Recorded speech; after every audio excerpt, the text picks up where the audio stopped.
बढ़िया। चलो तो फिर स्क्रीन शेयर कर लेता हूँ।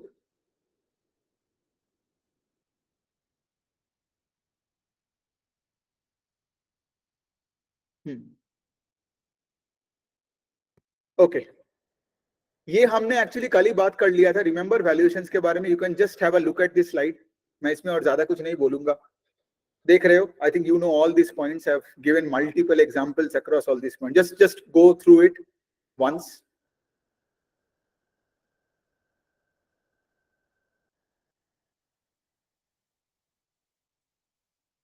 ठीक है, let's move on to the non lending side. अब देखिए, नॉन लेंडिंग साइड में ये सारे कैपिटल मार्केट्स लिंक्ड है। तो अगर आपको कोई पैसा बनानी है, लेट्स से फॉर एग्जांपल एक बहुत ही घटिया सा बेयर मार्केट चल रहा है, तो इनमें से कोई भी ढंग से पैसा नहीं बनाएगा, इनका स्टॉक्स नहीं चलेगा। ठीक है, ये एक बेसिक रूल है, बिकॉज इनका जो बिजनेस मॉडल है वो एक ट्रांजैक्शन वॉल्यूम ग्रोथ के ऊपर डिपेंड करता है। मैं आपको बिग पिक्चर से अभी मतलब मैक्रो से माइक्रो लेवल पे आ रहा हूँ। ठीक है, मतलब से 2022 का आई गेस आपको ईयर याद होगा, जब थोड़ा सा बेयर मार्केट आ गया था।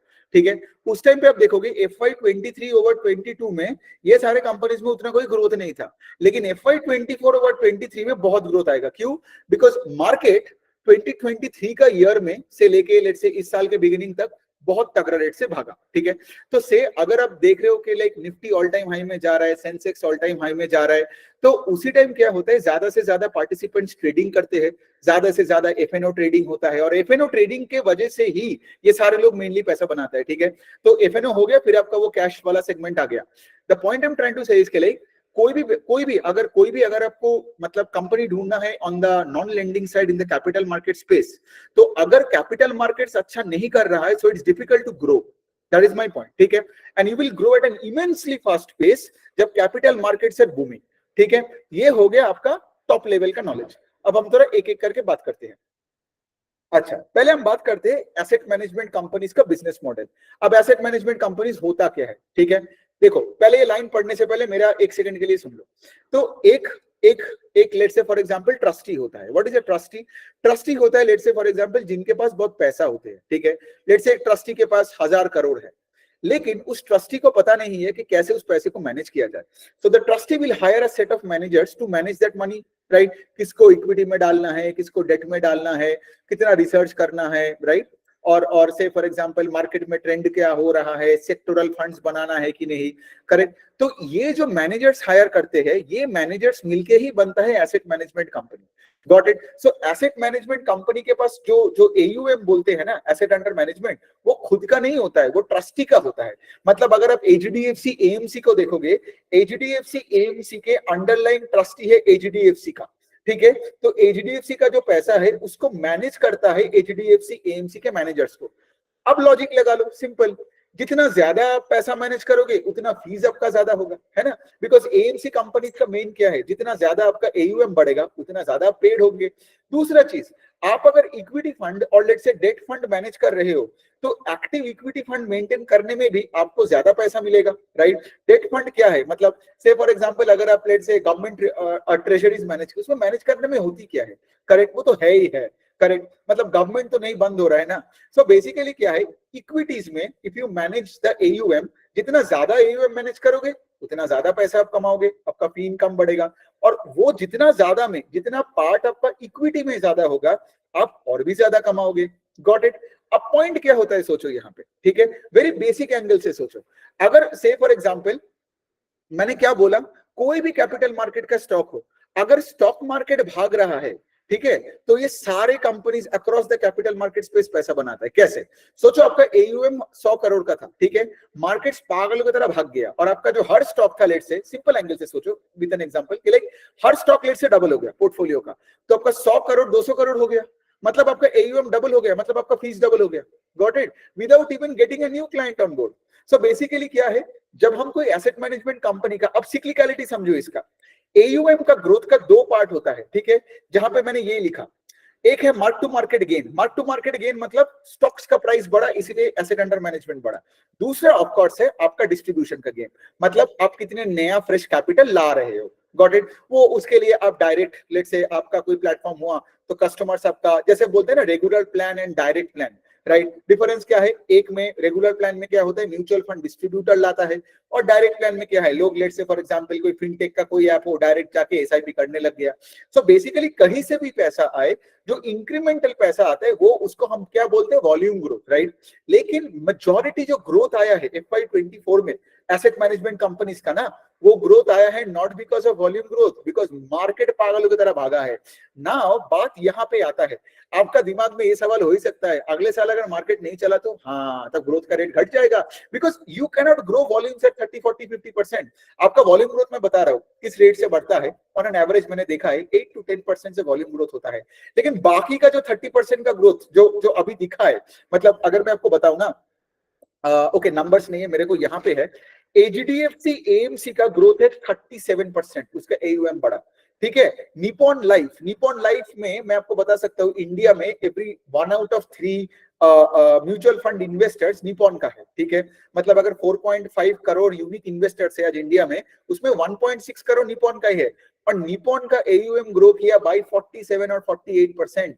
कैसे ग्रो किया, डू यू थिंक उसने फ्रेश कैपिटल इतना लाया? नहीं, निपॉन का फंड्स बहुत, मतलब उसका मार्क टू मार्केट गेन हुआ, ठीक है। लेकिन अगर आप निपॉन, एचडीएफसी, एएमसी इन सबको एक साल पहले देखते हैं, किसी का स्टॉक भी नहीं चल रहा था, क्यों? बिकॉज मार्केट थोड़ा सा मतलब मार्केट ठंडा था इन 2022, लेकिन 2023 के बाद से फिर से ये रैली चालू हुआ, ठीक है। तो ये आपको देखना है, एंड ऑफ कोर्स जितना ज्यादा मार्केट बढ़ेगा उतना फंड मैनेजर्स का आपका एयूएम बढ़ेगा, मतलब आपका एएमसी कंपनी का फीस बढ़ेगा। यही है बिजनेस मॉडल, वेरी सिंपल, ठीक है। अब now there is a counter to this, why do you think mutual fund सही है, एसआईपी लोग बोलते रहते हैं? बिकॉज अभी आप ध्यान से लॉजिक समझो, एसआईपी स्टिकी मनी, एसआईपी जब आप करते हो, आप किस बेसिस पे करते हो कि भाई मुझे तो लॉन्ग टर्म में एसआईपी कर रहा हूं, बाजार कहीं भी हो।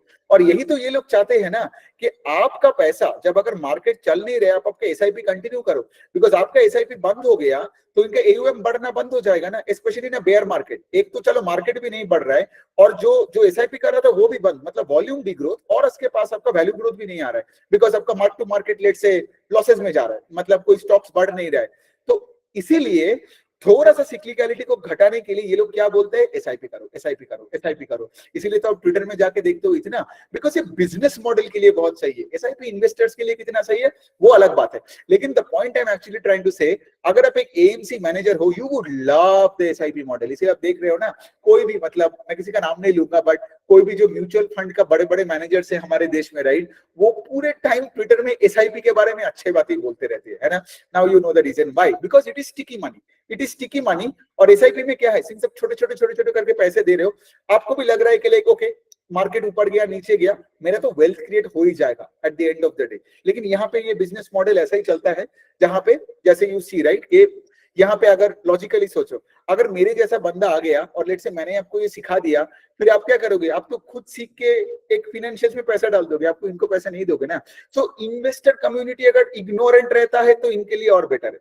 ये बाय द वे किसी ने नहीं बोला, ये मैंने बोला, ठीक है। लेकिन अगर इन्वेस्टर कम्युनिटी का बहुत अवेयरनेस और एजुकेशन हो गया, सब कॉन कॉल पढ़ने लग गया, नाउ यू नो कोई कॉन कॉल का बात क्यों नहीं करता, समझो बात को, क्योंकि सबने कॉन कॉल पढ़ने लग गया तो सबको लगेगा ना कि भाई मेरे को तो मौका खुद ही दिख रहा है, मैं फिर अपना पैसा क्यों किसी को दूं। आप अपना पैसा किसी को और को दे रहे हो बिकॉज आप खुद इग्नोरेंट हो, गॉट इट। तो ये सिस्टम ऐसे ही चलता है, एंड यू नो के लाइक मतलब you should know both the pros and cons, इसलिए मैंने बताया।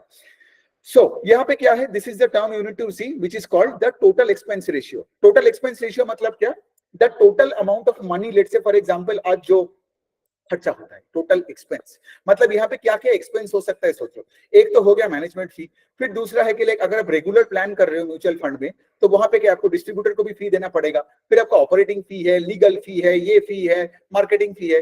तो टोटल है आपका टोटल एक्सपेंस रेशियो, ये एक परसेंटेज होता है जो आपको ट्रैक करना पड़ेगा।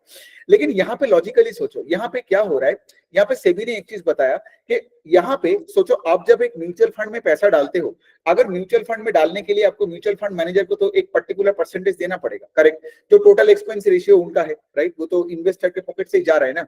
तो लेकिन ठीक है, सेबी का ये कहना है कि इकोनॉमीज ऑफ स्केल, मतलब you have to pass on the benefits जब विथ साइज बढ़ जाएगा। मतलब अगर एक म्यूचुअल फंड का साइज बहुत बढ़ गया तो आपको ये टोटल एक्सपेंस रेशियो घटाना पड़ेगा, मतलब the managers of the mutual fund will actually make less money, ठीक है, on that mutual fund, on let's say for example that book.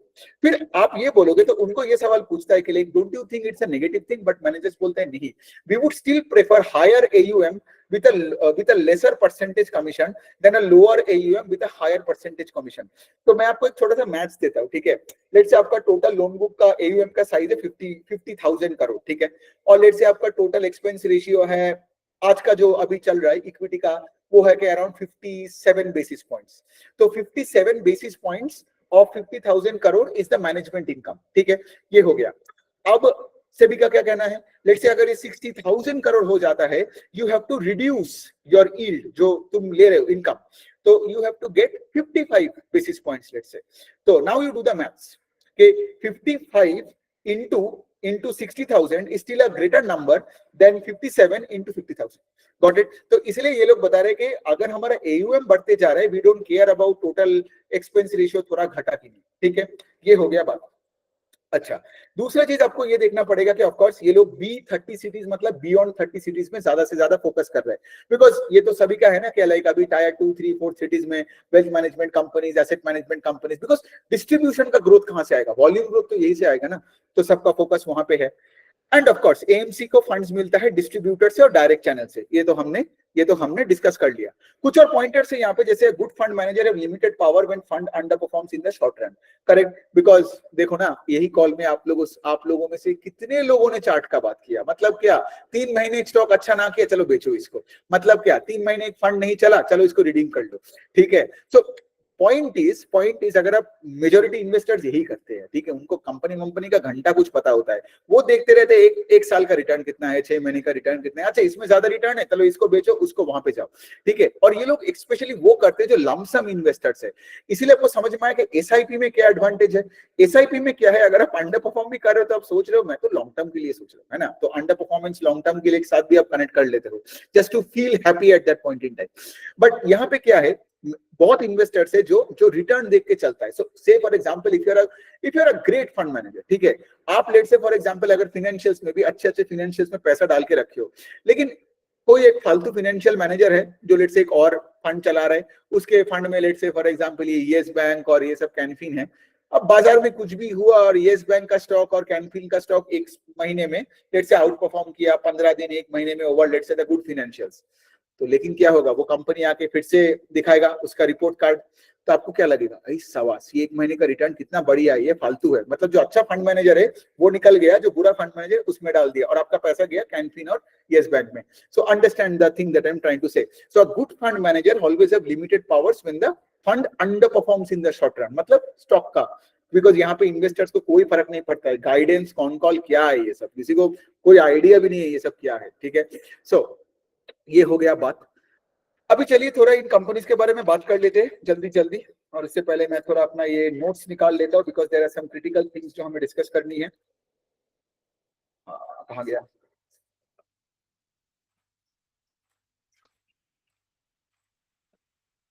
बहुत ही बढ़िया, हाँ मिल गया। तो यहाँ पे क्या है, जैसे मैंने बताया, मतलब यहाँ पे आप देखोगे पिछले एक साल में मार्केट भी बूम हुआ, वॉल्यूम ग्रोथ आया, बहुत सारे क्लाइंट्स है, जैसे अभी जैसे मैंने बताया पिछले एक साल में unique client base in the mutual fund industry grew 20%, अभी 4.5 करोड़ के आसपास हो गया यूनिक क्लाइंट इन्वेस्टर्स, ये एक फैक्ट है। पूरा इंडस्ट्री का AUM ही ग्रो किया 35% से, ठीक है, मतलब और ये जो ग्रोथ है, मतलब इंडस्ट्री का AUM ग्रो किया, लेड बाय व्हाट बताओ, led by stock price rise या led by volume growth, of course stock price rise, इसलिए एक साल में क्या तगड़ा रिटर्न, ठीक है। लेकिन अगर एक साल पहले आप जाओगे तो इंडस्ट्री का उतना ग्रोथ था ही नहीं, ठीक है, बिकॉज जब मार्केट नहीं बढ़ता है देन आपको सिर्फ वो वॉल्यूम ग्रोथ, मतलब वो डिस्ट्रीब्यूशन के लेड ग्रोथ और फ्रेश कैपिटल पे डिपेंड करना पड़ता है, और उसके साथ भी जब मार्केट परफॉर्म नहीं कर रहा है तो कुछ कुछ लोग SIP भी बंद कर देते हैं, तो इसीलिए ये सिक्लिकलिटी फैक्टर तो कैपिटल मार्केट्स में होगा ही, ठीक है। So you should no this things rather than, because क्या होता है ना, लोग देखते हैं रिसेंट एक रिजल्ट, क्या नंबर्स निकाला है कैंप्स ने, क्या CDSL नंबर किया, CDSL का तो 90% का सेल्स ग्रोथ है, मतलब मतलब ये हुआ बिकॉज ऑफ ट्रांजैक्शन वॉल्यूम का ग्रोथ, बट CDSL के बाद हम बात करते हैं। लेकिन यहाँ पे वही है ना, स्ट्रक्चरली आपको देखना पड़ेगा कि लाइक अगर कैपिटल मार्केट चलता रहा तब भी जाके ये पेस ऑफ ग्रोथ रहेगा, वरना पेस ऑफ ग्रोथ घट जाएगा और फिर ऑफ कोर्स स्टॉक में इफेक्ट होगा ही। सो ये हो गया बात। यहाँ पे आपको देखना है, जैसे for example total expense ratio हमने बात किया, तो यहाँ पे थोड़ा फैक्ट्स आपको बता दूं अगर आप इक्विटी फंड मैनेजर हो तो आपका अगर 100 रुपए का AUM है, सो द यील्ड और the management commission that you get is 57 basis point, जिसमें मैंने वो कैलकुलेशन करके दिखाया ना। अगर आप ETF चला रहे हो, ठीक है, कोई पैसिव फंड या ETF हो, उसका यील्ड है 28 बेसिस पॉइंट, और अगर लेट्स से फॉर एग्जांपल आप कोई डेट फंड मैनेज कर रहे हो तो उसका यील्ड है 12 basis point. Now you also know कि लाइक वाई लोगों को, फंड मैनेजर्स को और भी इक्विटी मैनेज करना है, बिकॉज उसमें यील्ड भी ज्यादा है, डेट फंड में 12 बेसिस पॉइंट्स है ना, तो आपका खर्चा वर्चा निकाल के क्या बचता है। तो ये भी है, तो ये हो गया बात। और अगर आप टोटल देखोगे लेट्स से HDFC AMC का, तो the entire yield is 47 basis point. मतलब अगर आप कोई बोलता है कि मतलब 47 basis point of the total AUM आज HDFC AMC जो भी मैनेज कर रहा है for the what do you call, for let's say HDFC के लिए, तो उसका 47 बेसिस पॉइंट्स। नाउ सोचो, बेसिस पॉइंट्स तो बहुत छोटा है ना, सिर्फ 0.47% है ना, बहुत छोटा है। Now you know why they are trying to play the volume game. तो this is always a volume game. तो अगर मार्केट बढ़ा तो अच्छा होता है, AUM बढ़ता है, और इसीलिए दूसरे साइड में अगर आप SIP करवाते हो लोगों को, that becomes more sticky, because एक बार लोग SIP करने लगने लग गए तो लगने लगता है। सो ये बात हो गया। तो HDFC AMC का भी इंडस्ट्री के लेवल का ही ग्रोथ है, 39% का इनका ग्रोथ है। एंड ऑफ कोर्स मैनेजमेंट ने वही बताया, ये जो हिसाब मैंने दिया वो HDFC AMC का था कि हम लोग अपना टोटल एक्सपेंस रेशियो थोड़ा कम कर सकते हैं, लेकिन बट हैविंग सेड दैट हम लोग चाहते हैं कि हम लोग higher and higher AUM manage करें, बिकॉज वो calculation 60,000 into 57 basis points is greater than 50,000 into से 59 बेसिस पॉइंट्स। आप खुद करके देख सकते हो। सो ये हो गया बात। एंड ऑफ कोर्स वो लोगों ने ये भी बताया कि फिनटेक से बहुत बड़ा अच्छा सा पूरा चैनल बन रहा है टू गेट मोर फंड्स, ठीक है। अब हम बात करते हैं निप्पॉन लाइफ AMC का। निप्पॉन का तो बहुत तगड़ा रिजल्ट है। निप्पॉन का एक और पॉइंट है कि निप्पॉन का फंड्स ने भी परफॉर्म बेटर किया, ठीक है, क्योंकि एक बात पॉइंट है कि जब आप फंड्स का भी जैसे परफॉर्मेंस देखते हो ना, निप्पॉन का फंड्स भी बहुत अच्छा किया। तो इसलिए क्या हुआ, एक तो चलो मार्केट भी बढ़ रहा है, उसके साथ मार्केट में भी लोग जब कंपेयर करके देख रहे हैं तो देख रहे हैं निप्पॉन का फंड्स बेटर कर रहा है, तो इसलिए निप्पॉन का AUM का growth is 47% YOY। Now you no right, because Nippon का फंड्स HDFC AMC के फंड से भी बेटर किया, गॉट इट। और इसीलिए शायद निप्पॉन में भी थोड़ा वॉल्यूम ग्रोथ भी ज्यादा हुआ, नया लोग निप्पॉन में गया, HDFC में नहीं गया, बिकॉज लोग तो शॉर्ट टर्म रिटर्न देखते हैं। So but then Nippon grew 47% YOY, which is good, right? And उसके साथ साथ ऑफ कोर्स निप्पॉन का मैनेजमेंट कहना है कि अगर सेक्टर ग्रो करता है 37% से, and we grew at a faster pace than the sector, then we are capturing market share। हाँ, ये हो गया बात। एंड निप्पॉन का ऑफ कोर्स लार्जेस्ट बेस है, मतलब 1 out of every 3 unique mutual fund investor अभी निप्पॉन में है। और निप्पॉन का जो सबसे बढ़िया बात है ना, निप्पॉन जो अच्छा खेल रहा है वो है कि SIP रिटेल बुक में, तो इनका जो SIP जो ग्रैन्युलर रिटेल SIP बुक है, दैट बुक grew 109%, मतलब डबल हो गया। वर्सेस अगर आप इंडस्ट्री का SIP का बुक देखोगे, दैट grew 35%। तो इसमें भी निप्पॉन ने बहुत अच्छा किया। अगेन जब निप्पॉन को गाइडेंस के बारे में पूछा तो उन्होंने यही बोला कि मार्केट पे डिपेंड करेगा कि हमारे ग्रोथ क्या होगा, राइट। सो ये यही वाला एक इशू है, ठीक है। अब यहाँ पे क्वेश्चन आता है कि लाइक कब डाले इसमें पैसा, राइट, क्या ऐसे टाइम में डाले या वैसे टाइम में डाले जब कुछ हो नहीं रहा है, आपको पता है आगे ना आगे कभी ना कभी होगा। So that's the question here. यहाँ पे आपको डालना है तब डाल सकते हो, लेकिन आपको बहुत अच्छे रेट से देखना है, क्योंकि कल अगर मार्केट में ग्रो मतलब रेट से अगर सेंसेक्स निफ्टी बढ़ना बंद हो गया, थोड़ा सा नेगेटिविटी आ गया, तो फिर क्या होगा, इनका पूरा मार्क टू मार्केट गेन चला जाएगा। AUM का जो ग्रोथ है आज सबका 47%, क्या पता अगले साल निप्पॉन का AUM का ग्रोथ होगा 12%, बिकॉज MTM गेन से पूरा चला गया, मतलब लेट्स से स्टॉक्स नहीं बढ़ा, पूरा मार्केट ही लेट से ठप है। होता है ना शॉर्ट टर्म पीरियड के लिए, आपने देखा ना कितने फाइनेंशियल स्टॉक्स है जो चल नहीं रहे। लेट से आपके पास वो पूना वाला है, ठीक है, इतना अच्छा एसेट क्वालिटी, इतना सब कुछ, स्टॉक 20% गिरा पड़ा है। अब लेट से आपके कोई फंड में लेट से पूना वाला टॉप होल्डिंग है, तब तो गया ना बिकॉज वो कोई नहीं देखेगा कि वोलेटिलिटी है एंड ऑल दैट, सब देखेगा अरे फंड अंडर परफॉर्म कर रहे, साला टॉप होल्डिंग 18% 15% गिर गया है पिछले 6 महीने में, निकलो इससे। तो इससे क्या होगा, और भी पैसा निकल जाएगा, और जितना कम AUM होगा उतना आपका फीस भी कम होता जाएगा, है ना, because you have less money to manage now. So ये हो गया। आदित्य बिरला सन लाइफ का बहुत बड़े प्रॉब्लम्स था भाई। आदित्य बिरला सन लाइफ का मैं बोल रहा हूँ कि पिछले 2-4 साल से उनका फंड्स भी बहुत मतलब बुरे तरीके से अंडर परफॉर्म किया। तो उन्होंने क्या किया, नया मैनेजमेंट लाया, रिसर्च टीम को भी इधर उधर करके चेंजेस किया, और धीरे धीरे कंपनी बता रहा है कि, और इससे क्या हुआ ना, और भी इनसे फंड निकल गया। बिकॉज एक तो चलो पकड़ लो कि अगर आपका फंड्स भी अंडर परफॉर्म कर रहे हैं बाकी सारे कंपनी से, तो आपका और भी मतलब मार्केट शेयर घटता है ना, बिकॉज पैसा निकल गया। लेकिन कंपनी ये बता रहा है कि अभी उसका सेल्स जो FY24 में है वो 20% के आसपास ग्रो किया है, और वो लोग अभी मार्केट शेयर गवाया है लेकिन थोड़ा बहुत स्टेबिलाइज भी कर रहे हैं, ठीक है। तो इसका लास्ट 2 क्वार्टर का रिजल्ट मुझे फिर भी ठीक लगा आदित्य बिरला सन लाइफ का, but HDFC and Nippon always did better than Aditya Birla Sun Life as a business. ये हो गया। UTI AMC एक 4th AMC कंपनी है, ये इसका तो एसआईपी का एयूएम 42% से ग्रो किया, और टोटल इनका जो लोड बुक है मतलब एयूएम, इसका इसका ये थोड़ा बुरा लगा बिकॉज यूटीआई एएमसी का एयूएम ग्रू ओनली 20%, जबकि आप देखोगे कि इंडस्ट्री का एयूएम किस रेट से ग्रो किया 37%, निपॉन ग्रो किया 47%, तो तुम क्या 20% से ग्रो कर रहे हो, ठीक है। तो तुम में कुछ ना कुछ तो खामियां हो सकता है ना। तो द पॉइंट इज करेक्ट, जब आप सेक्टर के ग्रोथ के रेट के नीचे से ग्रो कर रहे हो मतलब ये लूजिंग मार्केट शेयर। तो यहाँ पे आदित्य बिरला और यूटीआई लूजिंग मार्केट शेयर, और एचडीएफसी एमसी और Nippon life I mean like protecting market share and let's say gaining market share, ऐसे करके बात कर सकते हैं। अच्छा, उसके बाद हम क्या करेंगे, म्यूचुअल फंड डिस्ट्रीब्यूटर की एक कंपनी, उसका नाम है प्रूडेंट कॉर्पोरेट एडवाइजरी। ये एक म्यूचुअल फंड डिस्ट्रीब्यूटर कंपनी है, इनका खुद का प्लेटफॉर्म है और इनके खुद के बहुत सारे डिस्ट्रीब्यूटर्स है। तो इनका काम क्या है, इनके डिस्ट्रीब्यूटर्स रिटेल इन्वेस्टर्स को पकड़ते हैं और म्यूचुअल फंड्स करवाते हैं। कौन सा म्यूचुअल फंड करवाते हैं, यही एएमसी का करवाते हैं, इसलिए मैंने एक साथ करवा दिया। अब यहाँ पे बात क्या आता है, सोचो, अगर एक म्यूचुअल फंड डिस्ट्रीब्यूटर हो तो आप तो लेट से एक एएमसी के लिए कॉन्स्टेंटली लड़ाई करके पैसा ला रहे हो, करेक्ट। तो अगर लेट से फॉर एग्जांपल एक एएमसी जब बुल मार्केट में लेट से वो डिस्ट्रीब्यूटर को, मतलब देखो अगर आपका मैनेजमेंट फी आप लेते हो तो उसमें तो आपको डिस्ट्रीब्यूटर को तो एक पार्ट देना पड़ेगा, अगर वो रेगुलर प्लान से पैसा आ रहा है तो। अगर डायरेक्ट प्लान से पैसा आता है लेट से कोई फिनटेक प्लेटफॉर्म से, तब तो कोई डिस्ट्रीब्यूटर बीच में नहीं है, राइट। तब जो भी पैसा है वो पूरा मतलब वहां पे लेता है, लेकिन कम लेता है। लेकिन यहाँ पे एक इंसान है, करेक्ट, और इंसान का हमेशा खर्चा ज्यादा होता है। So basically the point that I am actually trying to say here इसके लाइक यहाँ पे सिर्फ रेगुलर प्लान्स के लिए ये कंपनी बनाया गया है। तो ये कंपनी के एक इशू ये चल रहा है, बिकॉज ये फिनटेक कंपनीज आए, जैसे एंजल वन आप देख रहे हो, राइट, उनका एसआईपी का रजिस्ट्रेशन बुक पागलों की तरह बढ़ रहा है, बिकॉज मतलब ये सब डायरेक्ट प्लान्स है ना, और ये फिनटेक कंपनीज है, वॉल्यूम्स में खेल रहा है। तो प्रूडेंट वुडेंट में ना थोड़ा सा यहाँ पे इफेक्ट हुआ है, मैं आई वोंट से नहीं हुआ, इफेक्ट हुआ है।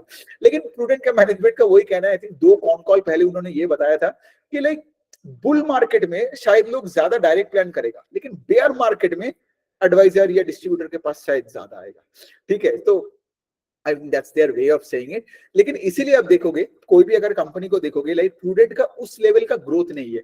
एक और पॉइंट हुआ, एक और पॉइंट ये है, अब देखो एएमसी कंपनी का जब मैनेजमेंट पैसा, मतलब जो जैसे मैंने वो बिप्स का बात किया ना, यील्ड का बात किया, अब तुमको तो डिस्ट्रीब्यूटर को भी पैसा देना पड़ेगा, राइट। अब देखो बेयर मार्केट हो या बुल मार्केट हो, आप डिस्ट्रीब्यूटर का फीस को कम नहीं कर सकते हो, क्यों? बिकॉज जो बेचारा से फॉर एग्जाम्पल आपके लिए पूरे टाइम मतलब काम कर रहे हैं, आपके लिए पैसा लेके आ रहा है, आप थोड़ी बेयर मार्केट में बोल सकते हो कि लाइक नहीं दूंगा चलो, बिकॉज मुझे ही अभी थोड़ा सा यील्ड में प्रॉब्लम आया कि मेरा एयूएम ग्रो नहीं कर रहा है, करेक्ट।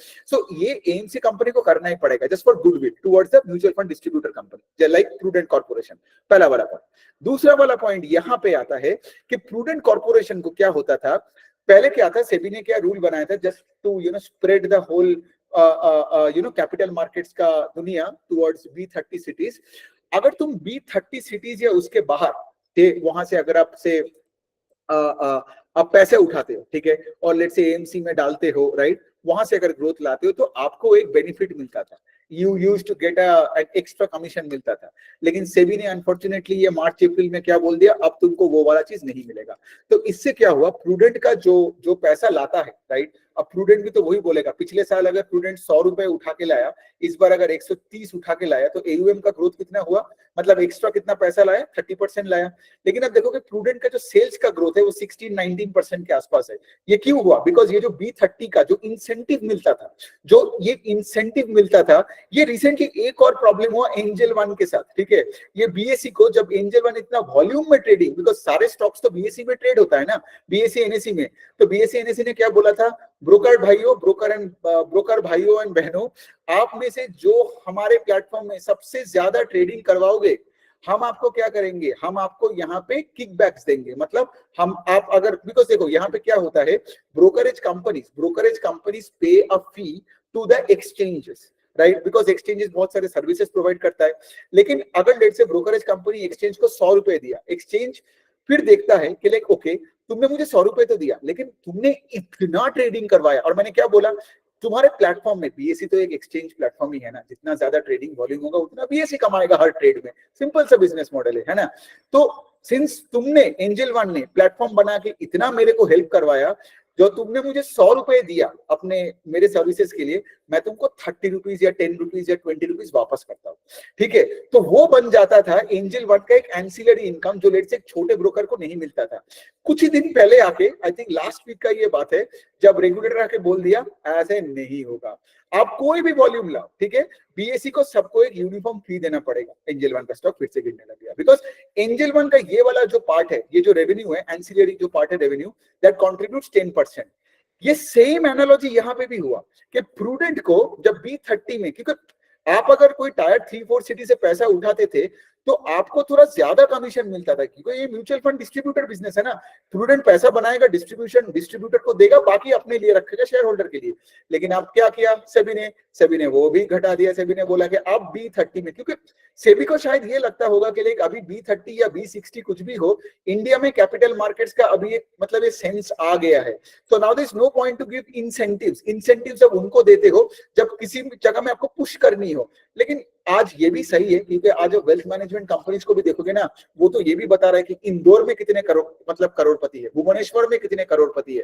तो सेबी को शायद ये सब कमेंट्री सुनने में मिल गया और सेबी को पता चला है कि लाइक फिर मैं इंदौर में कोई अगर म्यूचुअल फंड डिस्ट्रीब्यूटर है तो उसको हायर डिस्ट्रीब्यूटर कमीशन फीस क्यों मिले अभी, right. Let's say for example versus जो कलकत्ता में, ठीक है। तो यही हो गया आपका mutual fund distributor company prudent. अच्छी कंपनी है, 25-30% से आराम से ग्रो कर सकता है, राइट। ये तो डिस्ट्रीब्यूटर बिजनेस है, रेगुलर प्लान से। लेकिन इसका नेगेटिव नहीं बोलूंगा, बट वही है, फिनटेक्स इनका एक एनिमी है। बिकॉज फिनटेक्स से अगर लोग सब रेगुलर प्लान में अगर फिनटेक से सब डायरेक्ट प्लान में चले गए तो इनके पास कौन आएगा। तो बात वही है, लेकिन अगर आप मुझसे पूछोगे तो regular plan and direct plan दोनों चलेगा, ठीक है। और बात वही है कि यहाँ पे इनका खर्चा ज्यादा है फिनटेक कंपनी से। एक और पॉइंट है ना कि अगर आप देखोगे बाद में जब मैं मोतीलाल और एंजल वन का भी डिफरेंस करूंगा, तो Motilal is a traditional broker, ठीक है। एंजल वन क्या है, angel one is a digital broker. यहाँ पे प्रूडेंट क्या है, प्रूडेंट का यहाँ पे बहुत सारे इंसान है जो डिस्ट्रीब्यूटर है, जिसको आप कॉल कर सकते हो, बात कर सकते हो, so on and so fourth. तो मोतीलाल भी वही बोलता है कि डिजिटल ब्रोकर्स का एडवांटेज क्या है। डिजिटल ब्रोकर्स मतलब जो आपको सिर्फ ट्रेडिंग वॉल्यूम्स पे फोकस करवा रहा है, ठीक है। जो आपको बोल रहे हैं एसआईपी करवा लो, सिर्फ वॉल्यूम का गेम है, ठीक है। लेकिन यहाँ पे क्या है, यहाँ पे आपको ह्यूमन टच मिल रहा है। तो यहाँ पे क्या होता है, क्लाइंट्स का एवरेज रेवेन्यू पर यूजर ज्यादा होता है। समझ में आया, मतलब यहाँ पे क्लाइंट का कुछ प्रॉब्लम होता है तो he can call his distributor. अगर क्लाइंट को कुछ प्रॉब्लम हो गया, जैसे ट्रांजैक्शन लेके या अगर कोई मार्केट रिलेटेड कोई सवाल हो, तो डिस्ट्रीब्यूटर को सपोर्ट मिलता है। तो यहाँ पे पर क्लाइंट भरोसा ज्यादा होता है। तो ये भी एक इश्यू है। तो यहाँ पे इनका बेनिफिट है। लेकिन ऑफ कोर्स दूसरे साइड हमारे देश में तो वॉल्यूम का खेल खेले जा रहा है, ये डिजिटल ब्रोकर्स और सब एफएनओ खेले जा रहे हैं और वॉल्यूम का। तो इसी वजह से ही तो अगर ये जो आप देख रहे हो ना, ये सारे रेगुलेटर्स आके बात कर रहे हैं कि इक्विटी डेरिवेटिव ट्रेडिंग में क्या चल रहा है। मतलब कैन यू इमेजिन, बीएसई जो इतना बड़ा एक्सचेंज है, 1875 से चालू है, एशिया का ओल्डेस्ट एक्सचेंज, 5000 कंपनी लिस्टेड है, बीएसई ग्रू 75% सेल्स। और ये सेल्स कैसे ग्रो किया, बिकॉज बीएसई का भी 55-60% के आसपास का ना जो सेल्स का पार्ट है, वो सिर्फ ट्रांजैक्शन वॉल्यूम से आया है। और वो वॉल्यूम का ग्रोथ कहां से आया है, वॉल्यूम का ग्रोथ आया है एफएनओ से, इक्विटी डेरिवेटिव से। तो समझो बात को। सो अब वही पहला पॉइंट है ना, वो ये कहावत है ना, मुझे ये नहीं पता है कि जो मेरा हिंदी एक्चुअली बहुत ही खराब है, इसलिए शायद मैं ज्यादा हिंदी में बात करता हूँ to get better in Hindi. But मेरा पॉइंट ये है, वो बोलते हैं ना बहती गंगा में हाथ धो लो, उस टाइप का बात है, ठीक है। सबने पैसा, मतलब कैन यू इमेजिन, बीएसई 75% से ग्रो कर रहा है, मतलब हो क्या रहा है, ठीक है। बट ऐसा ही था इन दैट फिस्कल FY24 का, ठीक है। तो माहौल ही ऐसा था। तो ये हो गया। अब हम चलो थोड़ा बात करते हैं, 2 मिनट का ब्रेक लेते हैं। कोई सवाल है आपका, बताओ, जल्दी से पूछो कोई अगर, या फिर एटलीस्ट टाइप कर लो। समझ में आ रहा है ना अभी तक वेल्थ मैनेजमेंट में जो बिग पिक्चर बताया, और वेल्थ मैनेजमेंट ये सब चीजें कैसे पैसे बनाते हैं, समझ में आया। इसका रिस्क क्या है, रिस्क मतलब वैसा रिस्क नहीं है, रिस्क यही है कि मार्केट अगर थोड़ा बहुत अगर लेट्स से FY24 से 25 में लेट्स से निफ्टी सेंसेक्स नहीं चलता है ना, तो इनका 50% के यूएम का ग्रोथ कहां से आएगा। लेकिन मैं ये नहीं बोल रहा हूं कि ये नहीं करेगा, इसीलिए आपको ट्रैक करना पड़ेगा, राइट। एंजल वन का फंडामेंटल्स आर नॉट इंटैक्ट, यही तो प्रॉब्लम है। एंजल वन का मैंने क्या बोला, अराउंड 9% to 10% ऑफ सेल्स वो किकबैक से आता था बीएसई से, राइट। अभी वो सेल्स चला गया उनका, तो 10% का सेल्स ऑलमोस्ट उनका चला गया। बट मैनेजमेंट ने अभी तक कमेंट्री नहीं किया, सो इसलिए मैं भी कुछ एजम्पशन नहीं कर रहा हूं। तो ये जो 10% सेल्स जो इंपैक्ट हुआ, अब आपको शायद ब्रोकरेज फीस बढ़ाना पड़ेगा। पहले अभी लोग क्या कर रहे थे, 500 रुपए का नया कोई ट्रेडिंग अकाउंट खोलो तो 500 रुपए और उसके ऊपर के ऊपर में इक्विटी डेरिवेटिव ट्रेडिंग फ्री।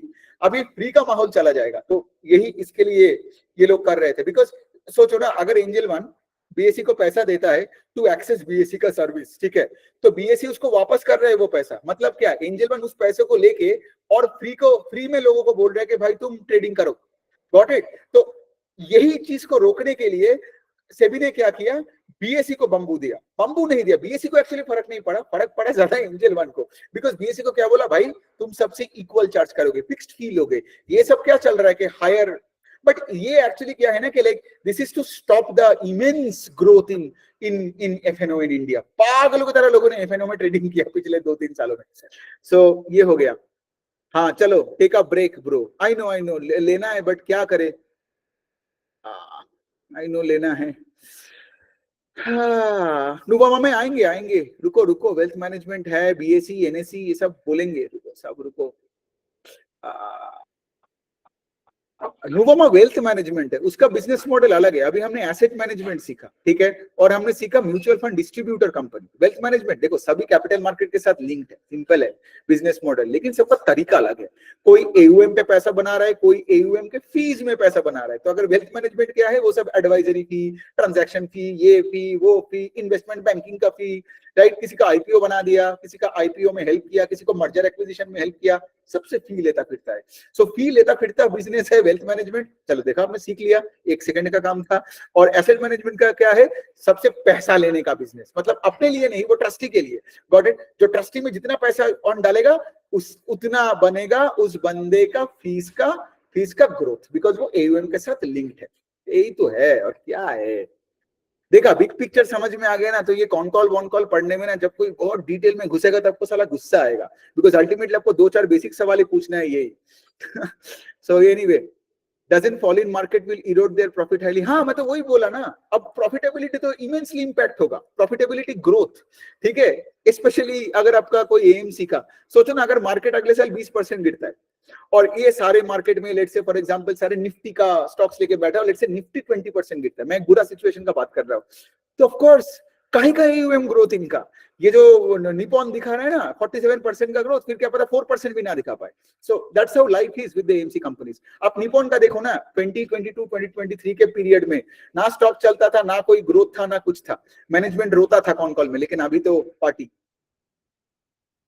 हाँ ओके, म्यूचुअल फंड स्कैम नहीं है, अरे ये क्या बोल रहे हो, म्यूचुअल फंड स्कैम नहीं है, लेकिन आपको सोचना पड़ेगा कि आप, मतलब अगर आप एक अच्छा बिजनेसमैन हो in this mutual fund space, then mutual fund सही है, लेकिन इन्वेस्टर्स के लिए ना, इन्वेस्टर्स के लिए पैसा बनाने के लिए अपने पास पैसा रखना पड़ेगा, और उससे अपना कंटेंट क्रिएट करना पड़ेगा, अपना ब्रांड बिल्डिंग करना पड़ेगा, उस पैसे से आप एक कैमरा खरीदो और अपना ऑडियंस बेस बिल्ड करो, रादर देन उस पैसे को किसी को दे दिया 10,000 रुपए करके एसआईपी कर रहे हो, मतलब स्कैम नहीं है ये, बट मीडियो कर रहे होगे। बात वही, आप सोचो ना, करोड़ों लोग जो कर रहा है, करोड़ों लोग कैसे, how will everybody become like से फॉर एग्जांपल अंबानी, ऐसा तो हो नहीं सकता है ना, जो सब कर रहे हैं ना, मतलब मीडियोक्रिटी है उसमें, वही वाला पॉइंट है, आपको कुछ अलग करना। देखो ना, मैंने ट्विटर में 1 साल में कुछ अलग किया ना, इसलिए इतने लोग मेरा सुन रहे हैं।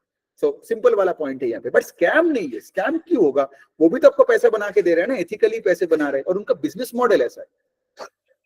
सो हाँ एंजल वन, 5 पैसा, सीडीएसएल, सबके एग्जाम्पल देंगे, क्यों टेंशन लेते हो, ठीक है।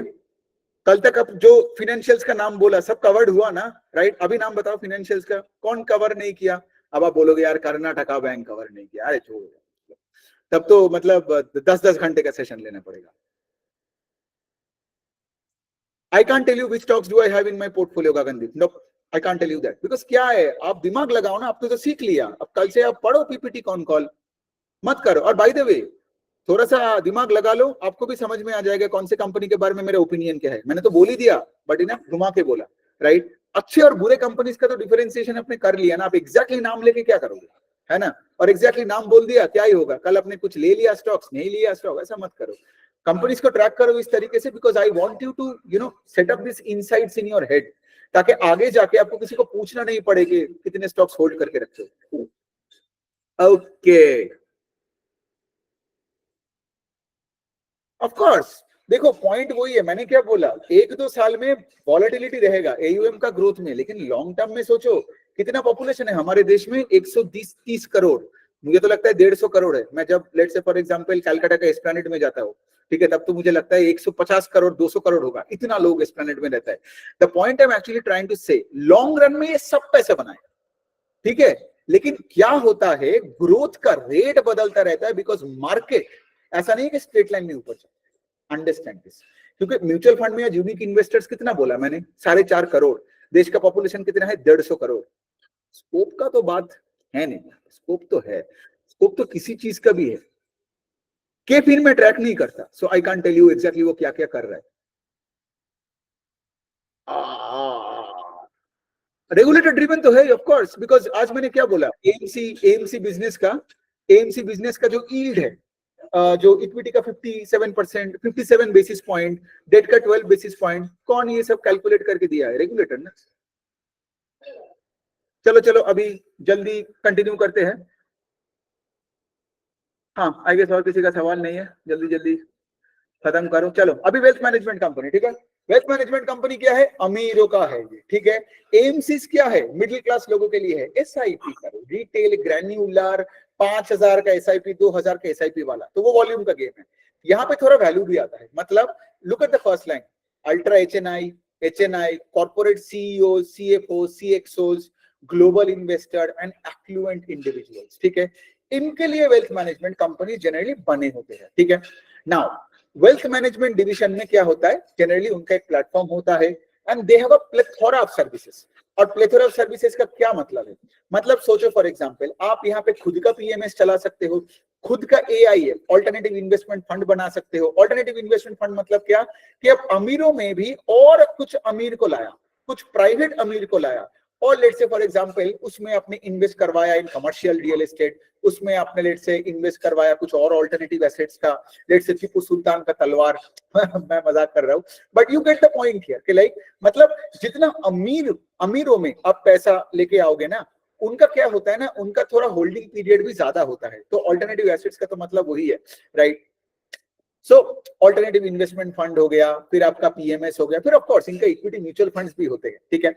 फिर देखो, the companies expect to grow wealth by 12 to, अब देखो अगर आपके पास लेट से 100 करोड़ है, क्यों आप सोचोगे कि मैं 5 स्टार और मनी बॉक्स और ये सब करूंगा, आपके पास 100 करोड़ है, आपका एक ही एम होगा लाइफ में, वो 100 करोड़ ना चला जाए, है ना। तो वेल्थ मैनेजमेंट कंपनीज वही बताते हैं अपने क्लाइंट्स को कि भाई 12 से 15% का ग्रोथ हम आपको देंगे, क्योंकि 100 करोड़ ऑलरेडी है, करेक्ट। उनके लिए एचडीएफसी बैंक और आईटीसी कितना बढ़िया इन्वेस्टमेंट है, बढ़िया इन्वेस्टमेंट है। जिस दिन मेरा हो जाएगा ना एटलीस्ट 10-15 करोड़, आप देखना मैं एचडीएफसी बैंक के ऊपर कितने सही सही ट्वीट करूंगा। अब यही प्रॉब्लम होता है, जो बूढ़े इन्वेस्टर्स होते हैं ना, जो एचडीएफसी का गीत गाता है, वो ऑलरेडी बना चुका है पैसा, इसलिए वो एचडीएफसी में डाल के चिल मारता है। और हम जैसे लोगों को तो चाहिए ग्रोथ, नहीं तो हम छोटे पैसा छोटा ही होके मरेंगे।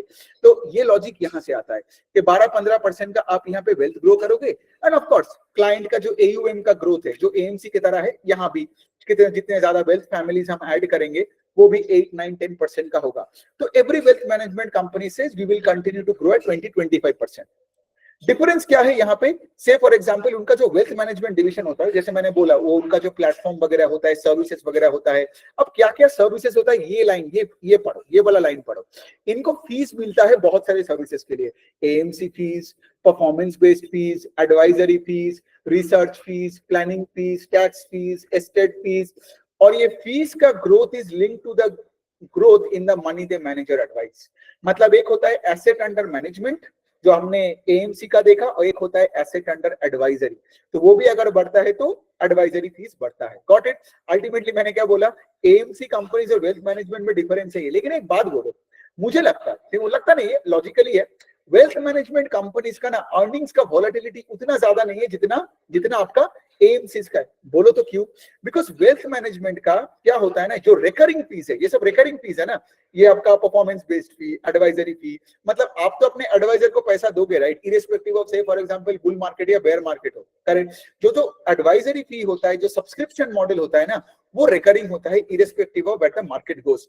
वेल्थ मैनेजमेंट का अगर आप सेक्शन में देखोगे, these companies का either recurring fees to total income is much high, या फिर जिनका recurring income थोड़ा कम है, वो भी इसको बढ़ाने का कोशिश कर रहा है।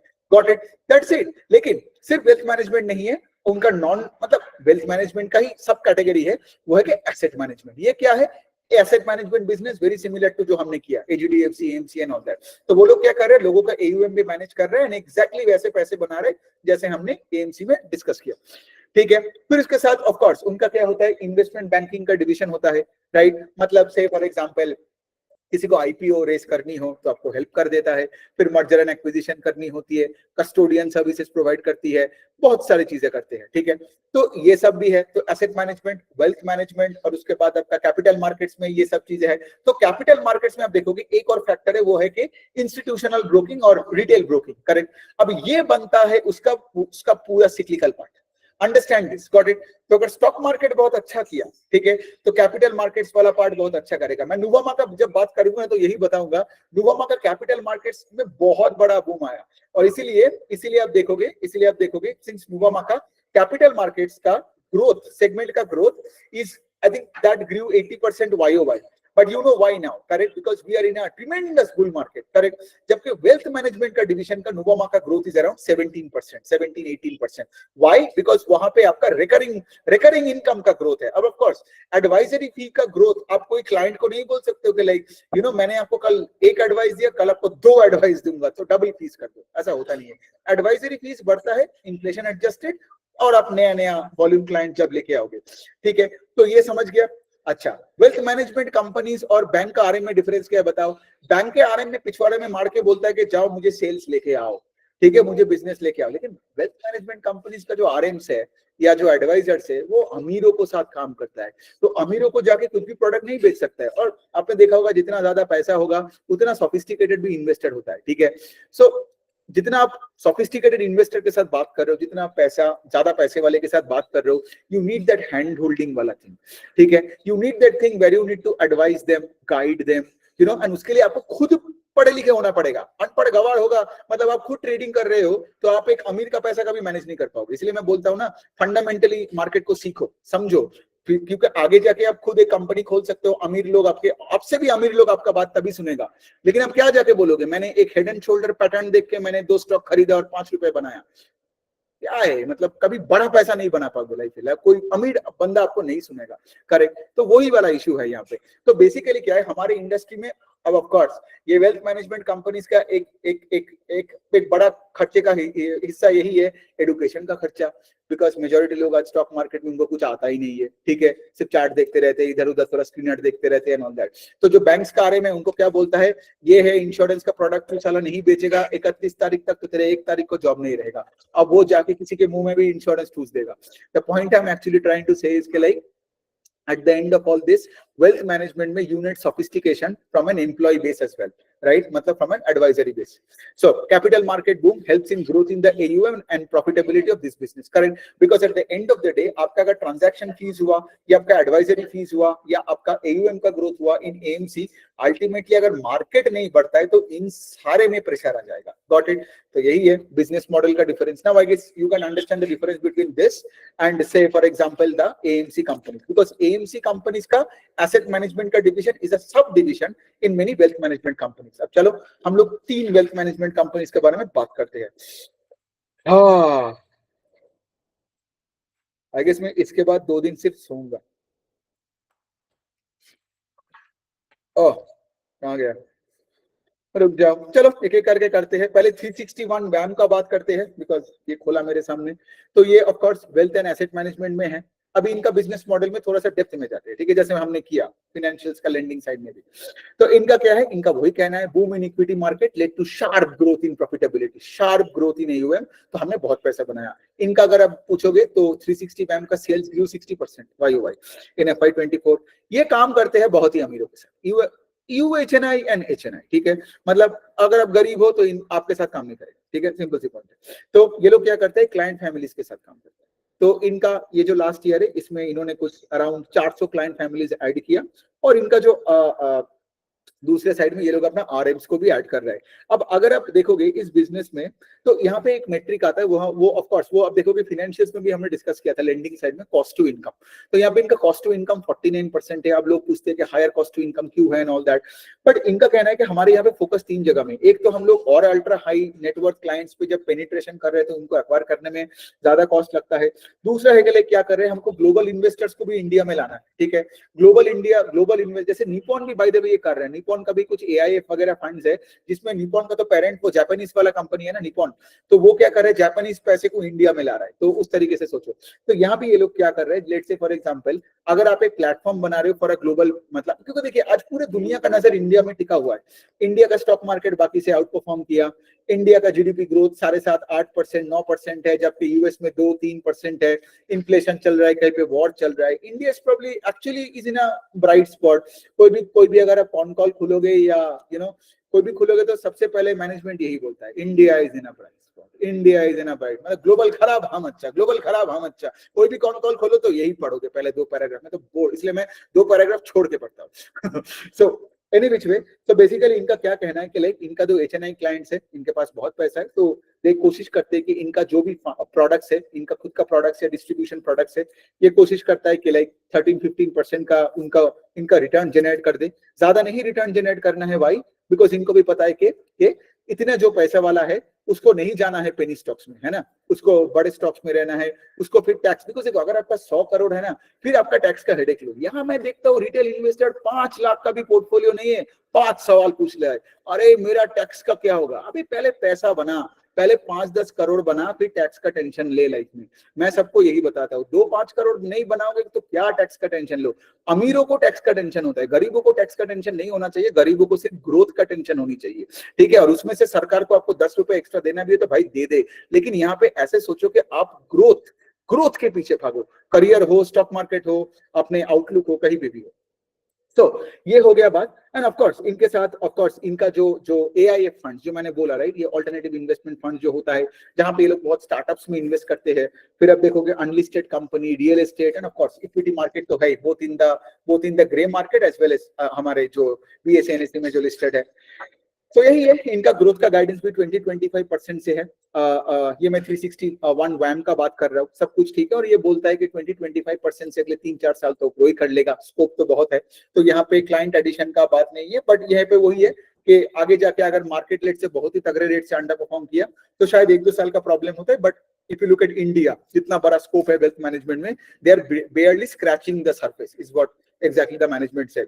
हाँ, इसको छोड़ के ये लोग और एक काम कर रहे हैं, वो मैं बोलना भूल गया एक्चुअली। तो ये लोग क्या कर रहे हैं, सीनियर बैंकर्स को हायर कर रहे हैं, ठीक है। ये लोग वो रस्ते से आरएम को नहीं उठा रहे, कोई फ्रेशर को, सीनियर बैंकर्स को क्यों हायर कर रहे हैं। सीनियर्स बैंकर का एक रेपुटेशन है, एक एक्सपीरियंस है ना, बैंकिंग का एक्सपीरियंस है, इन्वेस्टमेंट प्रोडक्ट्स लेके काम किया है। तो मैंने क्या बोला, एक तरफ अगर आपका अल्ट्रा एचएनआई क्लाइंट्स है, दूसरी तरफ अगर आप एक उनके साथ सीनियर बैंकर को जोड़ दोगे, तो इसलिए तो वो अल्ट्रा एचएनआई क्लाइंट इस बैंकर के साथ रहेगा। And if you like that banker, मतलब अभी वो बैंकर नहीं है, सीनियर बैंकर को लेट्स से एसबीआई से उठा के लाया और अभी इनका एम्प्लॉय बनाया। तो वो जो एचएनआई है, सोचो if you like your advisor and if you are learning a lot with your advisor, तो आगे जाके आप और पैसा डालोगे। Got it? So basically the relationship is good. Going forward your average revenue per ultra HNI will also go up. Got it? So इसका मतलब क्या, more fees for the company, more profitability for the company। समझ में आया? तो इसीलिए 361 ma'am क्या कर रहा है, सीनियर बैंकर्स को ला रहा है, ठीक है। तो बस यही हो गया, अब तो और कुछ नहीं है। इन्होंने वही यूटिलाइजेशन वाला बात जो मैंने बताया कि अगर कोई 1 लाख, मतलब यहाँ सॉरी ये तो यू अल्ट्रा एचएनआई है, तो 1 लाख का क्या बात कर रहे हो। लेट्स से अभी वो 100 करोड़ लाया है और इन्वेस्ट किया, तो अगले 3-4 साल में लेट से और 300 करोड़ ला सकता है। फॉर एग्जांपल, मैं एक एग्जांपल लेके बात कर रहा हूँ, बहुत अमीर है इसलिए बोल रहा हूँ। सो तो ये हो गया। अब हम बात करते हैं दूसरा कंपनी क्या है यहाँ पे, Anand Rathi, again wealth management company. अब यहाँ पे एक बात और भी है कि ये सारे कंपनीज बहुत एक सेकंड रुको। हाँ, तो वेल्थ मैनेजमेंट कंपनीज क्या होता है, सिंस इनका प्लेटफॉर्म बेस्ड बिजनेस होते हैं, एडवाइजरी बिजनेस होते हैं, फोन पे काम होता है और वेबिनार होता है ना, because advisory business kind of, यहाँ पे तो आपको बड़े बड़े बिल्डिंग्स नहीं खड़ा करना पड़ता है, you don't have to sell steel और सीमेंट। तो ये सब क्या होता है, हाई आरओई बिजनेसेस होता है, ठीक है, हाई आरओई बिजनेस। और आपका से ये जो एसेट लाइट मॉडल्स होते हैं, ये आएगी, सबको पता ही था, फिर भी मैंने बता दिया। तो ऑफ कोर्स यहाँ पे कंपनी का वही कहना है कि ये भी इनका है, HNI अल्ट्रा HNI, ये आनंद राठी का बात हो रहा है, HNI अल्ट्रा HNI के साथ काम करते हैं।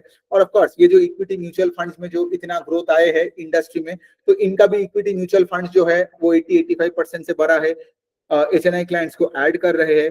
तो आनंद राठी का बेसिकली आप देखोगे वेल्थ मैनेजमेंट में भी एक क्या है, एक सेगमेंट है जिसको बोलते हैं प्राइवेट वेल्थ मैनेजमेंट, ठीक है, जिसमें मतलब बहुत अमीर अमीर बंदा है, ठीक है। और दूसरे साइड में वो क्या कर रहे हैं, एक मास वाला सेगमेंट भी है, जहां पे वो क्या कर रहे हैं, आई गेस वो डिजिटली एक प्लेटफॉर्म बनाया और सबके लिए लाया, और वो एक सब्सक्रिप्शन मॉडल में चला रहा है, ठीक है। सो बेसिकली क्या है कि इसको, और एक तीसरा चीज है इसको, आई थिंक इसको OFA या समथिंग बोलते हैं, मतलब एक सोचो आप एक फाइनेंशियल एडवाइजर हो, इंडिपेंडेंट फाइनेंशियल एडवाइजर हो, तो उसके लिए आनंद राठी क्या करेगा, आपके लिए एक प्लेटफॉर्म बना के देगा, ठीक है। और सारे प्रोडक्ट्स एंड सर्विसेज तो है ही उनका, मतलब third party products and everything तो है।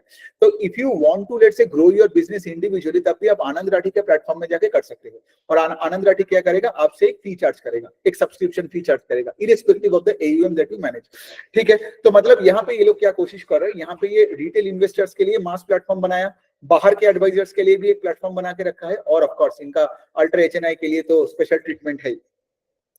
सो ये हो गया बात, इन्होंने भी वही बताया, sticky money, SIP and all that shit, तो ये तो चलता ही है। आनंद राठी का भी अगर आप देखोगे, इनका इनका AUM ग्रू 20% पिछले 5 साल में। एंड ऑफ कोर्स इनका वही है कि लाइक अगर हम जो भी फंड्स अपने HNI क्लाइंट्स या मास क्लाइंट, जो भी हम फंड्स के बारे में बात करते हैं, रिकमेंड करते हैं एंड ऑल दैट, अगर वो फंड्स का परफॉर्मेंस अच्छा हुआ तो डेफिनेटली क्लाइंट्स हमारे साथ और रहेंगे, बिकॉज आप रिटर्न जब बनाते हो, राइट, तब आप अपने एडवाइजर को नहीं छोड़ोगे। तो इसी पे बात हुआ, दैट्स इट, यही था आनंद राठी। कहा मैंने नुवामा पे बात किया, हाँ नुवामा, चलो नुवामा मिल गया। अब नुवामा का क्या है, ओ बाय द वे एक और पॉइंट है जो मैंने बोलना भूल गया यहाँ पे। तो अगर आप 361 वैम और आनंद राठी को देखोगे ना, इनका recurring part of the total sales is at a much higher level than Nuvama, ठीक है। नुवामा का ना रिकरिंग जो जो जो रेवेन्यूज है वो आई थिंक 25-35% के आसपास ऑफ टोटल है, बाकी जो है ना नॉन रिकरिंग है। सो probably that is a bit more cyclical than say for example the other two wealth management companies, because यहाँ भी हमें कंपेयर करना पड़ेगा ना, बट इसका मतलब ये नहीं कि नुवामा बाकी दोनों से खराब, ठीक है। अब थोड़ा नुवामा के बारे में जानते हैं। तो नुवामा का वेल्थ मैनेजमेंट का डिवीजन में एक है नुवामा प्राइवेट, जिसमें आप HNI, फिर फैमिली ऑफिसेज, फिर आपका कॉर्पोरेट CXOs को मैनेज करते हो, और दूसरा है आपका जो जो फॉर एग्जाम्पल आपका एफ्लुएंट इंडिविजुअल्स, करेक्ट। तो ये हो गया बात, और तो बाकी सारी चीजें तो है, मतलब अगर मैं बोलूं कैपिटल मार्केट्स और वेल्थ मैनेजमेंट दोनों डिवीजन है इसका। वेल्थ मैनेजमेंट कंट्रीब्यूट्स कितना होगा, वेल्थ मैनेजमेंट आई थिंक उनका 60-65% ऑफ सेल्स होगा, बाकी आपका एसेट मैनेजमेंट और कैपिटल मार्केट्स है। लेकिन कैपिटल मार्केट्स में क्या है, institutional broking, retail broking, custodian, ये पूरा सेगमेंट नुवामा में बूम किया। तो अगर आप नुवामा का सेल्स भी देखोगे, I think their sales grew 35-38% YOY in FY24, लेकिन उनका जो कैपिटल मार्केट का सेगमेंट है दैट ग्रू 79%, राइट। और ये सिर्फ नुवामा का नहीं है, पूरा एंटायर कैपिटल मार्केट स्पेस में आपने देखा, राइट। AMCs का भी, मतलब स्टॉक्स जब बढ़ता है तो उनका भी AUM बढ़ा तो फीस बढ़ गया। म्यूचुअल फंड डिस्ट्रीब्यूटर का भी वही है, वेल्थ मैनेजमेंट का भी वही है, ठीक है। नुवामा का भी वही है, उन्होंने वही बताया कि लाइक उनका आगे जाके फोकस होगा to increase the wealth management and the asset management space को, और अपना ये जो एवरेज रिकरिंग रेवेन्यू है उसको बढ़ाना, बिकॉज इसमें क्या है, सिक्लिकलिटी थोड़ा और कट जाएगा, ठीक है। ये वाला तो पॉइंट हो गया। एंड ऑफ कोर्स उसके साथ साथ वो क्या कर रहे हैं, अपना जो कैपिटल मार्केट्स का जो क्लाइंट्स है, राइट, उसको वेल्थ मैनेजमेंट प्रोडक्ट्स को क्रॉस सेल वगैरह कर रहे हैं, ये तो करता ही रहता है सब, ठीक है। तो अगर हम इसमें कॉन कॉल्स में आए, तो कॉन कॉल्स में यहाँ पे क्या हो रहा है कि लाइक यहाँ पे ये बता रहे हैं कि डिमांड बहुत हाई है टायर 2 टायर 4 सिटीज में, जैसे इन्होंने यही बताया कि इंदौर बहुत अच्छा कर रहा है, ठीक है। और नुवामा क्या कर रहे हैं, अभी टायर 2 टायर 4 सिटीज में घुसा भी, I think they entered into 6 to 8 cities in the last fiscal. तो वही वाला पॉइंट है ना, अब प्रूडेंट के साथ सोचो, क्यों सेबी ने प्रूडेंट का जो B30 सिटीज में वो इंसेंटिव हटा दिया, क्यों हटाया, बिकॉज यहाँ पे नुवामा को वेल्थ मैनेजमेंट के इतने बड़े बड़े क्लाइंट्स मिल रहा है इन टायर 2 टायर 4 सिटीज में, करेक्ट। तो फिर इंसेंटिव का क्या बात है, राइट। तो अभी तो अवेयरनेस भी आ गया कैपिटल मार्केट्स का इंडिया में। सो उसके बाद क्या है, अगेन इसका तो RM एडिशन होता रहेगा and all that, right. And Nuvama भी आज बैंक से हायरिंग कर रहे हैं, और उनको, और जो भी बाहर से आ रहा है उनको वो ट्रेनिंग वेनिंग का खर्चा दे रहे हैं, so that they are sophisticated, they know their deal, they know their trade, and they can interact with the wealth management customers. हाँ, तो नुवामा का एक और चीज है, उनका एक पोर्टफोलियो एनालाइजर करके एक प्रोडक्ट है जहाँ पे RMs can access their portfolio and सारे आरएम्स एक्सेस कर सकते हैं। तो अगेन नुवामा तो एक प्लेटफॉर्म बिजनेस ही है, राइट, जहाँ पे सारे प्रोडक्ट सबको दिया गया है, उसको ही ये पोर्टफोलियो एनालाइजर बोलते हैं। जहाँ पे क्या है ना, सारे आरएम सब कुछ एक साथ डायनामिकली ट्रैक कर सकते हैं। एचएनआईस के लिए भी प्लेटफॉर्म देके रखा है। सो अगर आप प्लेटफॉर्म नहीं बनाओगे तो जैसे मैंने बोला, इंडिया में आप ग्रो नहीं कर पाओगे अगर आप टेक बेस्ड नहीं हो, ठीक है। सो वो वाला इशू है।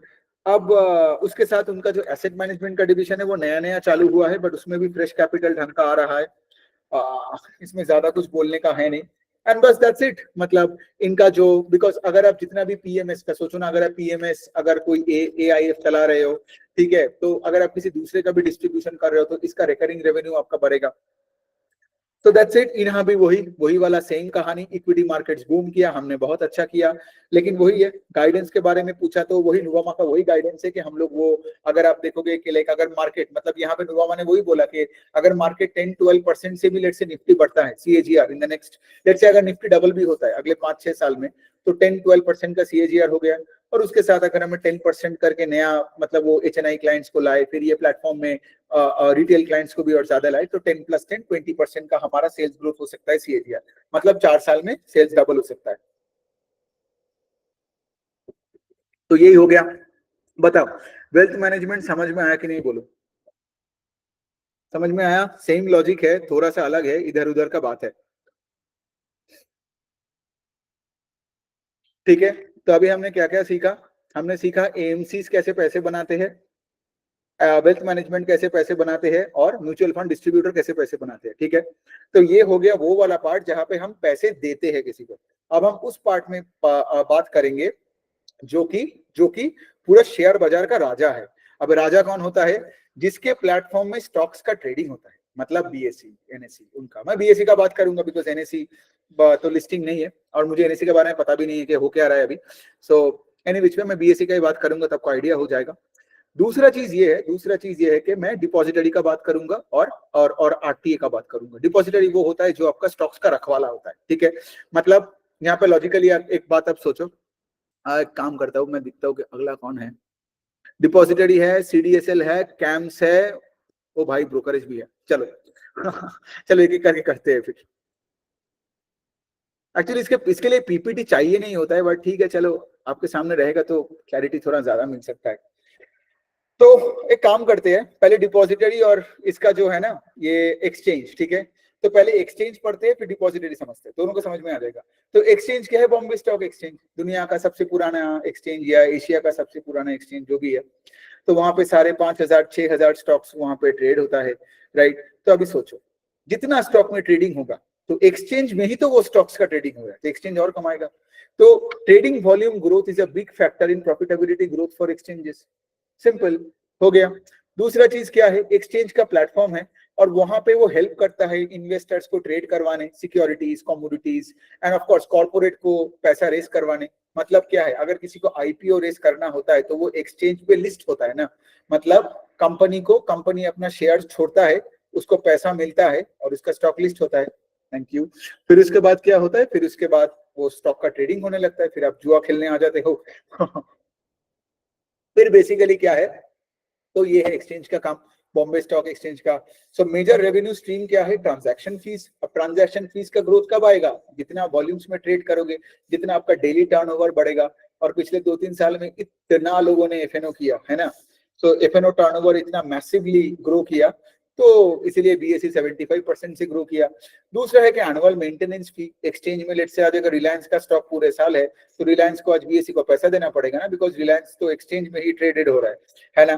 फिर उसके बाद होता है लिस्टिंग फी। जैसे मैंने बताया, कोई अगर पैसा उठा रहा है एंड ऑल दैट, फिर उसके बाद वो लिस्ट होगा तो उसको लिस्टिंग फी देना पड़ेगा। फिर उसके बाद कॉर्पोरेट सर्विसेज होता है ना, आई गेस अदर इनकम भी होता है। एक्सचेंज बाय द वे यहाँ पे वो एडुकेशन बीएससी का वो सर्टिफिकेट्स वगैरह भी मिलता है ना, उसी से भी ये लोग कमाते हैं। तो ये हो गया बात, ठीक है। तो ये होता है तुम्हारा रेवेन्यू स्ट्रीम। और इनका मेन एक्सपेंस क्या है? एक तो है प्लेटफॉर्म का फीस। और प्लेटफॉर्म का फीस क्या होता है ना, ये जो रेगुलेटर्स है ये कभी एक्सचेंज को आके बोलता है ये चेंज करो वो चेंज करो। जैसे आपने देखा राइट, अभी एक्सचेंज को आके बोल दिया कि एंजल वन को ज्यादा पैसा मत दो मतलब जो ज्यादा वॉल्यूम ला रहा है उसको इंसेंटिव मत दो।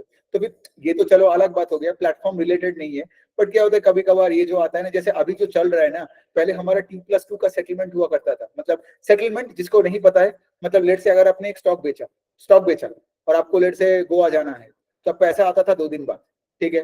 फिर हुआ T+1 सेटलमेंट, मतलब क्या, आज अगर आपने स्टॉक बेचा तो कल पैसा आएगा। अभी तो बात चल रहा है T+0 का, मतलब आज अगर आपने एक स्टॉक बेचा तो आज ही आपको पैसा आ जाएगा। तो ये सब चीजों के लिए बहुत सारे टेक चेंजेस करना पड़ता है, राइट। सो अभी क्या कर रहे हैं BSE, आई गेस कुछ 20-25 स्टॉक्स लिया है और उसमें थोड़ा टेस्टिंग वगैरह चल रहा है इसका, राइट, बिकॉज एक साथ में तुम सबके लिए छोड़ नहीं सकते हो, पूरा क्रैश हो सकता है बात। सो पॉइंट है कि T+0 सेटलमेंट, एक और वो सेटलमेंट करने का कोशिश कर रहे हैं, वो है कि T+3 होगा IPO का सेटलमेंट। मतलब क्या, आप पहले देखते थे ना, आपने IPO के लिए अप्लाई किया, फिर 14 दिन बाद आपका पैसा आता था, और फिर सोचो एक तो आपको IPO में अलॉटेड नहीं मिला, तो पहले तो आप दुखी, फिर 14 दिन तक पैसा अटक गया तो आप डबल दुखी, बिकॉज उस 14 दिन में लेट से फॉर एग्जांपल कोई एक और IPO आता, आपका तो पैसा नहीं है, बिकॉज पहले वाले में आपने डाल के रखे हो, पैसा अटक गया। तो अभी वो क्या कर रहे हैं, उसको T+3 में लेके आ रहा है। मतलब T+3 मतलब कि अगर आप IPO में आपका अलॉटमेंट होता है या नहीं होता है, तो आपको वो जो कैश या अलॉटमेंट होता है, तो वो जो स्टॉक 3 दिन में मिलना चाहिए, ठीक है।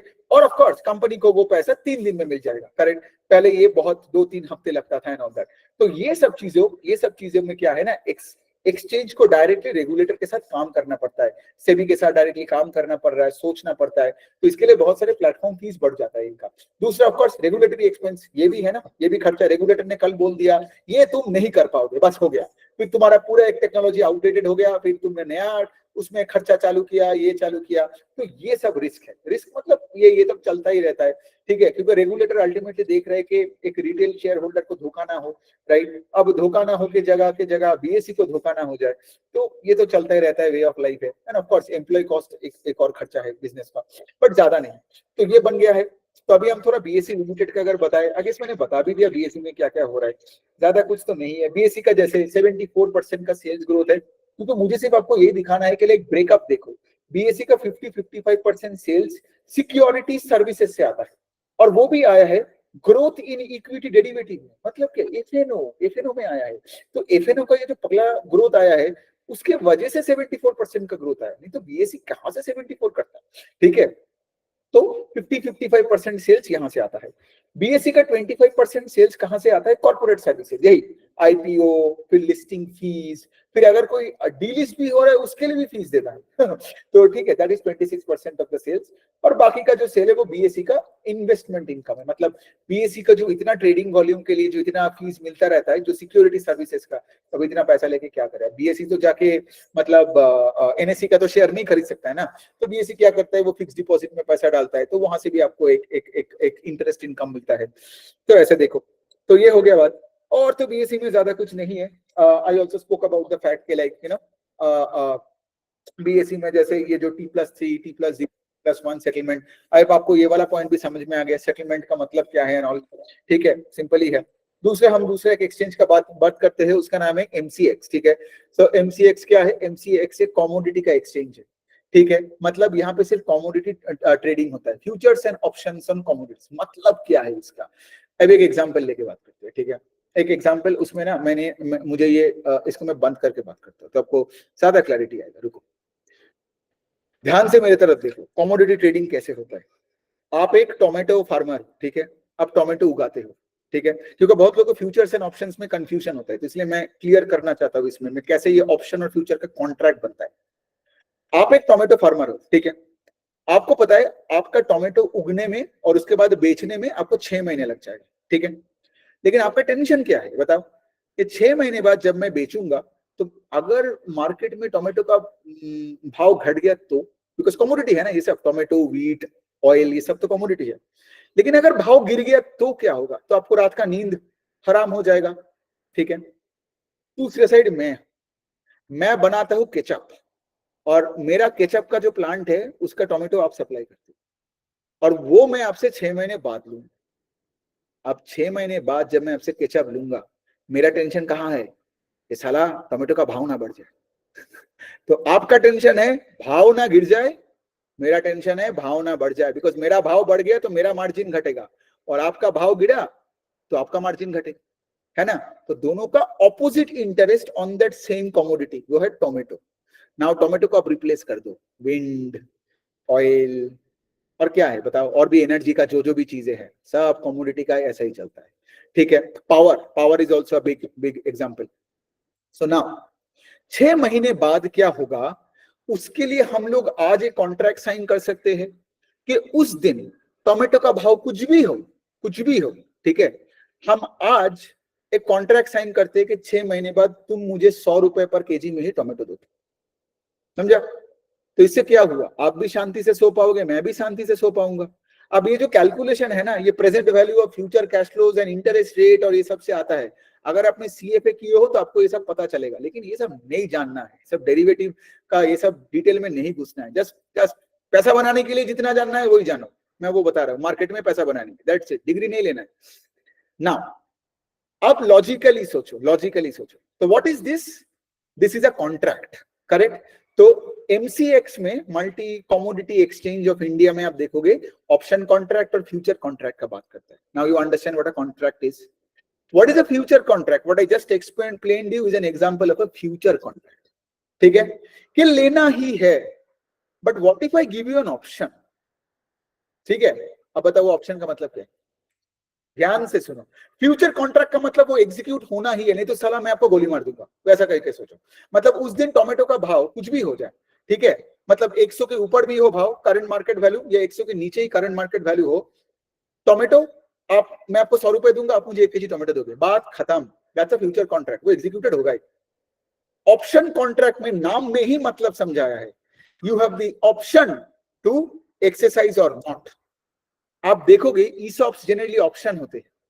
तो बेसिकली लॉजिकली सोचो, if it's an option contract, ठीक है, सोचो मेरे पास एक ऑप्शन कॉन्ट्रैक्ट है, मैं वही केचप वाला बंदा, उस दिन मैं जब वो कॉन्ट्रैक्ट का जो इसको बोलते हैं expiry date, exercise date, whatever it is, फर्क नहीं पड़ता है ना टर्मिनोलॉजी से, ये सब आपको एमसीएक्स का कॉन कॉल से मिलेगा, ठीक है। एक्सरसाइज डेट, एक्सपायरी डेट, ठीक है, चलो ठीक है, एक्सपायरी डेट मतलब वो 6 महीने बाद वाला, वो वाला पर्टिकुलर डेट में जिस दिन ट्रांजैक्शन होने वाला, उस दिन टोमेटो का मार्केट प्राइस है 90 रुपीज, लेकिन मेरे पास वो कॉन्ट्रैक्ट का फ्यूचर कॉन्ट्रैक्ट नहीं है, मेरे पास अभी वो ऑप्शन कॉन्ट्रैक्ट है। Do you think I will exercise it, बताओ, मैं हूं ये, आप लोग बताओ तो।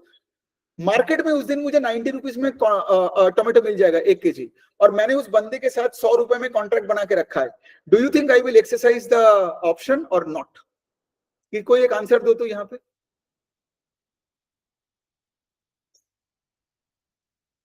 करेक्ट, तो समझ गया, यही है मतलब। मैं वो कॉन्ट्रैक्ट को फाड़ के फेंक दूंगा, और मैं क्या करूंगा, और ऑफ कोर्स सिंस मैंने एक्सरसाइज नहीं किया तो मुझे उसके लिए एक कॉस्ट देना पड़ता है। तो अब देखे होंगे कि लाइक, हाँ करेक्ट यार, Madhup Mani, you should do business with Madhup Mani, ठीक है, बिकॉज मधुप मानी के फेवर में भी गेम होगा तो तब भी वो करेगा। अरे मधुप पैसा नहीं है, अगर मुझे बाजार में 100 रुपए का सामान मुझे 90 रुपए में मिल रहा है, सो व्हाई विल आई पे समबडी 100 रुपीज? मैं वो ऑप्शन को, कॉन्ट्रैक्ट को कैंसिल करके मैं 90 रुपीज में बाजार से ले लूंगा ना। तो I hope you understood Madhup, because you are the only one who said yes. अरे आकाश, अब क्यों कॉम्प्लिकेट कर रहे हो भाई, ये सब मत लिखो, ये सब नहीं चाहिए लोगों को, इग्नोर मारो ये सब स्टेटमेंट को। Premium paid and all that, मैंने क्या बोला, छोटा सा कॉस्ट देखो, लॉजिक समझो, लॉजिक समझो, यहाँ पे उतना डिटेल में नहीं घुसना है। यू हैव टू ऑलवेज पे अ कॉस्ट, करेक्ट। एक, अगर आप जैसे for example call and put का कॉन्सेप्ट होता है, आपको उसके लिए कॉस्ट वैसे ही पे करना पड़ेगा, लेकिन the point I am trying to say, इसके लिए एक फ्यूचर और एक ऑप्शन, दोनों में डिफरेंस अगर आपको समझ में आ गया, इनफ, एमसीएक्स आपको समझ में आ गया। अब एमसीएक्स के हर कॉन्ट्रैक्ट में यही वाला पॉइंट है, इतना डिटेल में आपको घुसना नहीं है, आपको देखना है कि कॉन्ट्रैक्ट में फ्यूचर और ऑप्शन आपको समझ में आ रहा है कि नहीं, और वहां पे भी वही है, because you are dealing with what, you are dealing with volume growth.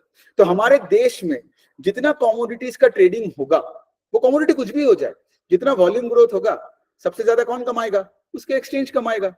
मैं सिर्फ ये समझाया कॉल, मतलब ये सब कॉल पुट ऑप्शन, ये सब चीजें just for the sake that you understand कि लाइक लॉजिक क्या है।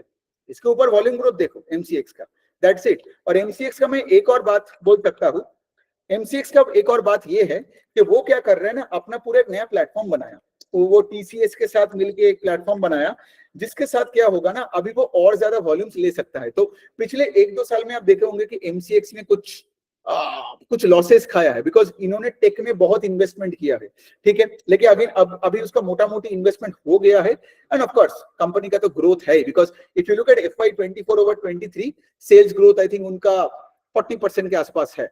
सो हमारे देश में कमोडिटी ट्रेडिंग का वॉल्यूम्स अभी उतने लेवल पे नहीं हुआ है, बट सोचो ना कंपनीज कितने नया नया कमोडिटीज लॉन्च करते है ना।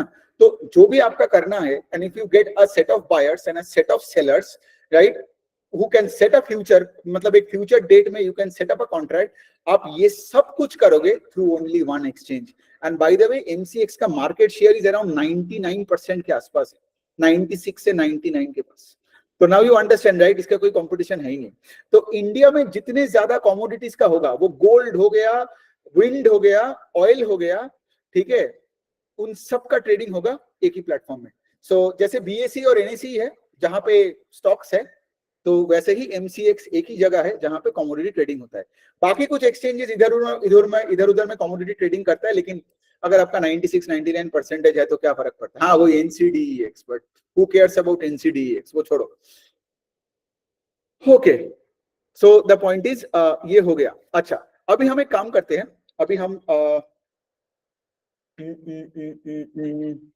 वापस चलते हैं, ठीक है, वापस चलते हैं, मतलब स्लाइड शेयर करते हैं। स्लाइड शेयर, हाँ हाँ हो गया। चलो, ये सब समझ गए आप। अब हमें सीखना है कि डिपॉजिटरी कौन है, ठीक है। ये सब नाम से थोड़ा कॉम्प्लिकेटेड है, बट बिजनेस मॉडल बहुत सिंपल है इनका। डिपॉजिटरी कौन होता है, सोचो। एक टाइम पे जब फिजिकल शेयर्स हुआ करता था तो लोगों का शेयर्स खो जाता था। लोगों का स्टॉक मार्केट को लोग बोलते थे फ्रॉड मार्केट, ये मार्केट, स्कैम मार्केट, ठीक है। आपने हर्षद मेहता का जो अगर सीरीज देखे होंगे, उस टाइम पे लोग पेपर ट्रेडिंग करता था, ऐसे जाके चिल्लाता था, ये करता था। तो अगर आपका ट्रेडिंग का वो खो जाता था, पेपर खो जाता था, फिर ब्रोकर के पास आपका पैसा रुक गया, ब्रोकर आपके पैसे को मिसयूज करने लगता था। द पॉइंट इज, डीमेटीरियलाइज फॉर्म में शेयर्स क्यों आया? इसीलिए आया ताकि आपका शेयर्स आपके नाम पे रहे। लेकिन सोचो ना, एक्सचेंज का काम ये नहीं है कि से फॉर एग्जांपल आपका शेयर्स का रखवाला करे। एक्सचेंज है प्लेटफॉर्म जहां पे शेयर्स का बाइंग सेलिंग होता है, ठीक है, लॉजिकली सोचो। लेकिन उसका देखभाल कौन करता है? उसका नाम है डिपॉजिटरी, और उस डिपॉजिटरी का नाम क्या है? CDSL। एक और है NSDL, और उसका उतना मार्केट शेयर नहीं है, ठीक है। CDSL 70% मार्केट शेयर है, तो हम इसके बारे में बात करेंगे। अब लॉजिकली पढ़ो इसको। The role of a depository is to act like a bank and safeguard financial securities for the investor. समझा? बैंक क्या करता है? आपके सेविंग्स अकाउंट में जो पैसा है उसको प्रोटेक्ट करके रखा है ना, इसलिए तो आप बैंक में जाते हो, ट्रस्ट आता है बैंक में। तो आपका बैंक में जैसे आपका सेविंग्स अकाउंट में ट्रस्ट है, तो आपका शेयर्स में आपका safeguarding of your securities properly हो, राइट, ताकि आपका शेयर्स खो ना जाए, मिसलीड ना हो जाए, राइट। ये काम है आपका डिपॉजिटरी का। Got it? सो ये है उनका मेन काम। A depository is responsible for both custody and legal ownership of the security। इसका मतलब क्या है? कस्टडी का मतलब है सिक्योरिटी गार्ड, ठीक है। डिपॉजिटरी आपका कस्टडी है, मतलब आपके घर के बाहर का सिक्योरिटी गार्ड है जो कि आपके घर का देखभाल कर रहा है। अब यहाँ पे घर मतलब आपका स्टॉक्स।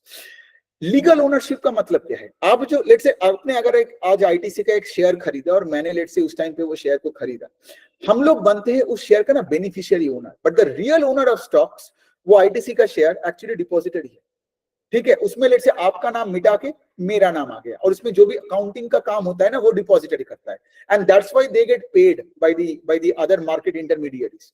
Got it? अब मैं आपको सिंपल तरीके से समझा रहा हूं, बट यही होता है। मतलब ऐसा नहीं कि आपने ITC का शेयर खरीदे, कल आपको ITC का एक शेयर किसी को घर में आके गिफ्ट कर दिया, नहीं ना। आप देख रहे हो कि ITC का कुछ नंबर, कुछ नाम आ गया एंड ऑल दैट, फिर चलो आप उसमें ट्रेडिंग करे, जो भी करे, लेकिन आपके नाम पे वो पहले आ गया। द पॉइंट इज, डिपॉजिटरी का काम यही है। ये जो सारे पीछे का अकाउंटिंग का काम, जो भी ये जो सारे जो चेंजेस हो रहा है, ठीक है, वो डिपॉजिटरी का काम है। एंड दे इंश्योर कि अगर किसी ने स्टॉक बेचा और किसी ने स्टॉक खरीदा तो प्रॉपर्ली उसके अकाउंट में वो जाए, करेक्ट। इसलिए आप देखोगे CDSL से आपको मेल आता है, करेक्ट। दे इंश्योर कि अगर अपने से स्टॉक को बेचा तो वो ये भी देखता है कि सेटलमेंट वगैरह ठीक ठाक से हुआ कि नहीं, और जो स्टॉक खरीदा उसके अकाउंट में, मतलब वही वाला पॉइंट है। CDSL रियल ओनर है स्टॉक का, लेकिन उसका बेनिफिशियल ओनर आप हो, correct. Clearing and settlement services are provided, ठीक है। क्लियरिंग सर्विसेज क्या है? यही है ना, मैंने एक स्टॉक बेचा लेकिन मेरा पैसा वापस नहीं आ रहा है, करेक्ट। तो एक क्लियरिंग एजेंट होगा ना, विच विल एंश्योर कि अगर मैंने वो स्टॉक बेचा भाई तो पैसा मेरे अकाउंट में आनी चाहिए, मेरे सेविंग मतलब मेरे डीमैट अकाउंट में वो दिखनी चाहिए कि हाँ भाई मेरा कैश बढ़ गया, गॉट इट, फिर मैं उसको सेविंग्स में ट्रांसफर कर सकता हूँ, गॉट इट। तो ये क्लियरिंग का काम भी करता है, सेटलमेंट का काम भी करता है। सेटलमेंट मतलब वही है ना, जिसने बाई किया जिसने बेचा, दोनों का by and selling proper timing में हुआ, कैश का ट्रांजैक्शन ठीक ठाक से हुआ, काम हो गया, ठीक है। सो ये हो गया। A depository monitors transactions and ensures no systemic risk emerges in the system. यही काम है उसका। तो ये जो पॉइंट है is basically nothing but a custody वाला पॉइंट मैंने बोला, ठीक है। तो यही इतना ही जानो, मोर देन एनफ। सो ये हो गया बात। अब चलो सीडीएसएल का थोड़ा बात करते हैं। सीडीएसएल का रेवेन्यू सोर्स जानते हैं, कहां कहां से पैसे बनाते हैं। अब अगेन ट्रांजैक्शन इनकम सीडीएसएल का 40% या 45% ऑफ सेल्स है अगेन। तो सीडीएसएल का तो ये मेगा जो 90% का जो सेल्स ग्रोथ आया है Q4 में, I guess over the last Q4, because transaction का इनकम के ग्रोथ की वजह से, अगेन एफएनओ के वजह से, जितना लोगों ने ट्रेडिंग किया, जितना आप ट्रेड करोगे तो एवरेज डेली वॉल्यूम्स बढ़ेगा, जितना वॉल्यूम बढ़ा तो सीडीएसएल को पैसा मिला। तो ये सब लोग अपने देखा मिल बांट के खाते हैं, राइट। तो बेसिकली बीएसई भी पैसा बनाया, सीडीएसएल भी पैसा बनाया, सब वॉल्यूम ग्रोथ पे डिपेंड करता है। तो पॉइंट वही है कि लाइक अगर वॉल्यूम ग्रोथ कम हो जाता है या वॉल्यूम ग्रोथ चला जाता है तब इनको थोड़ा सा प्रॉब्लम आ गया, बिकॉज 40-50% ऑफ देयर सेल्स अभी भी इनका भी वही है। आपने बीएसई का देखा 50% है, इसका भी 40% है। ये वो सर्विस ट्रांजैक्शन इनकम जो कि बीएसई में हमने बताया क्या वाला टर्म है, security services, but same shit. फिर इसके बाद है annual issuer charges, of course ये भी लेता है, करेक्ट। बिकॉज अगर कोई लेट्स से फॉर एग्जांपल कोई नया कोई स्टॉक है जो पूरे साल सीडीएसएल ने उसको देखभाल किया, उसके इन्वेस्टर्स का सारे क्लियरिंग सेटलमेंट करवाया, तो वो कंपनी को भी तो एक एनुअल इशूअर चार्ज सीडीएसएल को देना पड़ेगा। फिर आईपीओ कॉर्पोरेट एक्शन, मतलब से कोई बोनस इशू हुआ, स्प्लिट इशू हुआ, कोई किसी ने नया लिस्टिंग हुआ तो सीडीएसएल को भी पैसा देना पड़ेगा, बिकॉज सीडीएसएल को और रेस्पॉन्सिबिलिटी बढ़ेगा फॉर कस्टडी, करेक्ट। तो कस्टडी का जितना आपका रेस्पॉन्सिबिलिटी बढ़ेगा मतलब उतना आप चार्ज करोगे। अब ये सब चीजें सोचो, कब आईपीओ ज्यादा होता है, कब कॉर्पोरेट एक्शन ज्यादा होता है, कब ये सब ट्रांजैक्शन इनकम ज्यादा होता है, मेगा बुल मार्केट में। तो इसीलिए आप देख रहे हो कि सीडीएसएल का इतना तगड़ा ग्रोथ आया है ना। फिर उसके साथ अदर इनकम भी है, मतलब आप देखोगे आजकल के दिन में बहुत कंपनीज ईएजीएम करता है, एनुअल जनरल मीटिंग को पहले तो फिजिकली रूम बुक करके ये सब में होता था, अभी ईएजीएम ऑनलाइन हो रहा है। जैसे आज ये जो मीटिंग हो रहा है दिस इज लाइक एन ईएजीएम। फिर होता है ई वोटिंग, राइट। आप मैसेज में करके आप वोटिंग कर दे सकते हो कि इसको सीएफओ रखना है कि नहीं, कंपनी को डिविडेंड देना चाहिए कि नहीं, व्हाटएवर, बहुत सारी इश्यूज आती है। तो ये भी सीडीएसएल करवाता है। लेकिन मेन क्या है, अब ये जो एनुअल इशूअर चार्ज है ये उनका एनुअल रिकरिंग रेवेन्यू है। इवन कॉर्पोरेट एक्शन भी है, ये भी सिक्लिकल है ना। बुल मार्केट में ज्यादा आईपीओ आएगा, जैसे 2022 में देखोगे बहुत कम आईपीओ आया, बहुत कम। लेकिन 2021 में भर के आईपीओ आया था, रिमेंबर। कोई भी 2022 में आईपीओ नहीं आया, लेकिन अब फिर से आप देखोगे 2023 के मिड हाफ से, मतलब सेकेंड हाफ से बहुत तगड़ा रेट से फिर से आईपीओ आने लग गया। तो आईपीओ आता है बुल मार्केट में, सब वही वैती गंगा में हाथ धोता है, हाई पी में स्टॉक निकलता है, राइट। और फिर ऑफ कोर्स उनको प्राइवेट इक्विटी इन्वेस्टर्स को भी एग्जिट देना पड़ता है। तो बहुत सारे रीजन है। So more than 50% of CDSL income is market linked. सेल क्यों ग्रो की आपको पता चल गया है। लेकिन एक बात यहाँ पे देखो, स्कोप देखो, स्कोप 1 करोड़ का डीमैट अकाउंट ऐड हुआ, 1 करोड़ डीमैट अकाउंट ऐड हुआ एक क्वार्टर में। तो सीडीएसएल का मैं बात बोल सकता हूँ, आप अगर 1-2 साल पहले भी चला जाओ ना तो उनका कितना ही होगा, 5-6, 6.5-7 करोड़ का होगा। मतलब 6-6.5 करोड़ पकड़ लो, 2-3 साल पहले था आपका डीमैट अकाउंट। लेकिन अभी डीमैट अकाउंट कितना हो गया पता है, almost touching 12 crore, 12 crore. So of course जितना बुल मार्केट आएगा, जितना रैली आएगा, लोग उतने भी फोमो में आके और भी अकाउंट खोलेगा और भी ट्रेडिंग करेगा। और ऑफ कोर्स आज तो आप देख ही रहे हो, ट्विटर हो या कहीं पे हो, हर लोग चार्ट पे चार्ट दिखाते हैं और सिर्फ लालच पे खेल रहे हैं ना बात को, कि लाइक देखो मैं हर सुबह 10% कमा रहा हूँ। तो वो देख के सबको लगता है कि मैं क्या है, सब नौकरी वोकरी करके हर दिन ट्रेडिंग करो, घर में बैठो, है ना। तो वही है। सो उसके बाद क्या है, उनका कुछ सब्सिडियरी है, ये केवाईसी और डेटा फेचिंग का काम करता है। मतलब सोचो अगर आप एक ब्रोकरेज कंपनी हो, वेरी बेसिक एंगल से सोचो, लेट से आप जेरोदा के साथ आपका एक ब्रोकरेज था, फिर आपने लेट से एंजल वन में जब ब्रोकरेज अकाउंट खोला, तो एंजल वन को आपका तो केवाईसी डिटेल्स चाहिए, राइट। तो आप क्या, तो एंजल वन क्या करेगा, एंजल वन आपका सीडीएसएल को कांटेक्ट करके आपका सारा केवाईसी डिटेल्स फेच करेगा। तो इसके लिए क्या होगा, एंजल वन को एक फीस देना पड़ेगा, करेक्ट। तो every time when you open, तो आप देख रहे हो ना, you can open multiple brokerage accounts without giving documents. कैसे? बिकॉज एक बार सीडीएसएल के पास वो डेटा अगर चला गया ना, फिर उसके बाद क्या है, आप जितना भी ब्रोकरेज अकाउंट खोल लो, अल्टीमेटली वो ब्रोकरेज कंपनी आपको नहीं पूछेगा, वो वहां से आपको सारे केवाईसी डॉक्यूमेंट्स आपका निकाल लेगा, ठीक है। तो इससे भी क्या है, सीडीएसएल का एक इनकम होता है। अब लॉजिकली बताओ, ब्रोकरेज कंपनीज कब केवाईसी ज्यादा खींचता है? बुल मार्केट में खींचता है ना, बिकॉज जितना ज्यादा डीमैट अकाउंट खोलेगा उतना ज्यादा केवाईसी का फेचिंग होगा। तो इसलिए सीडीएसएल का इनकम का और भी एक, बिकॉज सब कुछ लिंक्ड है मार्केट के साथ, is what I am trying to say. So तो हाँ, इन्होंने ये भी बताया, record KYC details fetched in FY24। Insurance repository का बात चल रहा है। इंश्योरेंस रिपोजिटरी मतलब आज भी इंश्योरेंस का कॉन्ट्रैक्ट आप देखोगे फिजिकल फॉर्मेट में है, डिजिटल फॉर्मेट में उतना हुआ नहीं है। The point that I'm actually trying to say is कि अभी इसमें बहुत काम चल रहा है, बातें चल रहा है, because if you think about this, अगर इंश्योरेंस को मैंडेटरी कर देता है कि लाइक और पेपर बेस नहीं होगा, सब एकदम ऑनलाइन हो जाएगा, तो सोचो ऐसे डिपॉजिटरी को बहुत फायदा मिलेगा, है ना। सीडीएसएल को बहुत फायदा मिलने वाला है, बिकॉज सीडीएसएल जैसे आपका स्टॉक्स का रखवाला है, फिर आपका इंश्योरेंस कॉन्ट्रैक्ट का भी रखवाला हो जाएगा, है ना। स्टॉक्स का रखवाला, बॉन्ड्स का रखवाला, फिर आपका डिपॉजिट, आपका इंश्योरेंस कॉन्ट्रैक्ट का भी रखवाला, ये हो गया। और ऑफ कोर्स यहाँ भी बीएससी की तरह सेम लॉजिक है, टेक्नोलॉजी एंड मैन पावर का कॉस्ट है। सो ये है डिपॉजिटरी। अगर कोई पूछता है डिपॉजिटरी क्या है, इमीडिएटली बोल देना, कस्टोडियन भी नहीं बोलना है, बोलना सिक्योरिटी गार्ड। अच्छा, फिर से आपको जाके पूछता हूं, समझ में आया कि नहीं बता।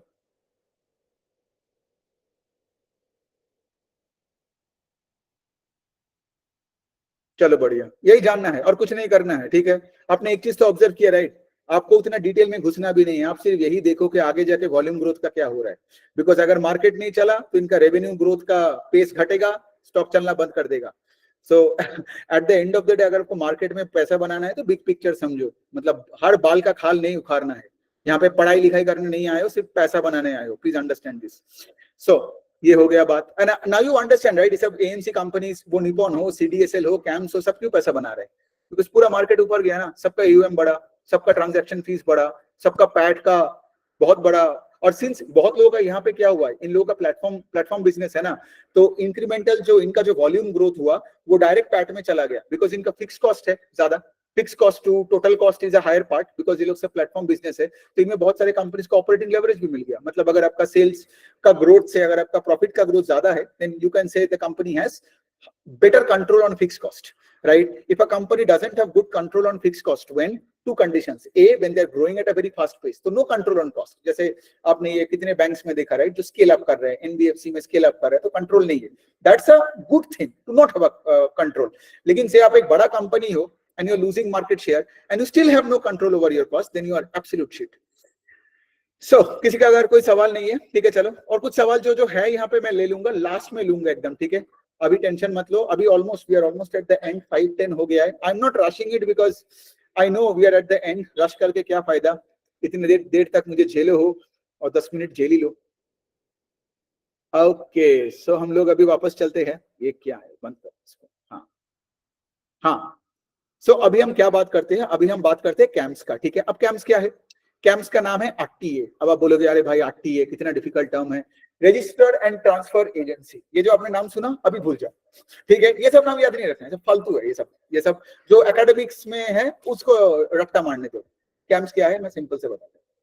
हर म्यूचुअल फंड जो आप लॉग इन करते है ना, फिर उसके बाद आप एसआईपी करते हो, लॉग आउट करते हो, कस्टमर केयर से बात करते हो एंड ऑल दैट, तो ये प्लेटफॉर्म के ऊपर बनता है, करेक्ट। ये प्लेटफॉर्म बनाता है कैम्स।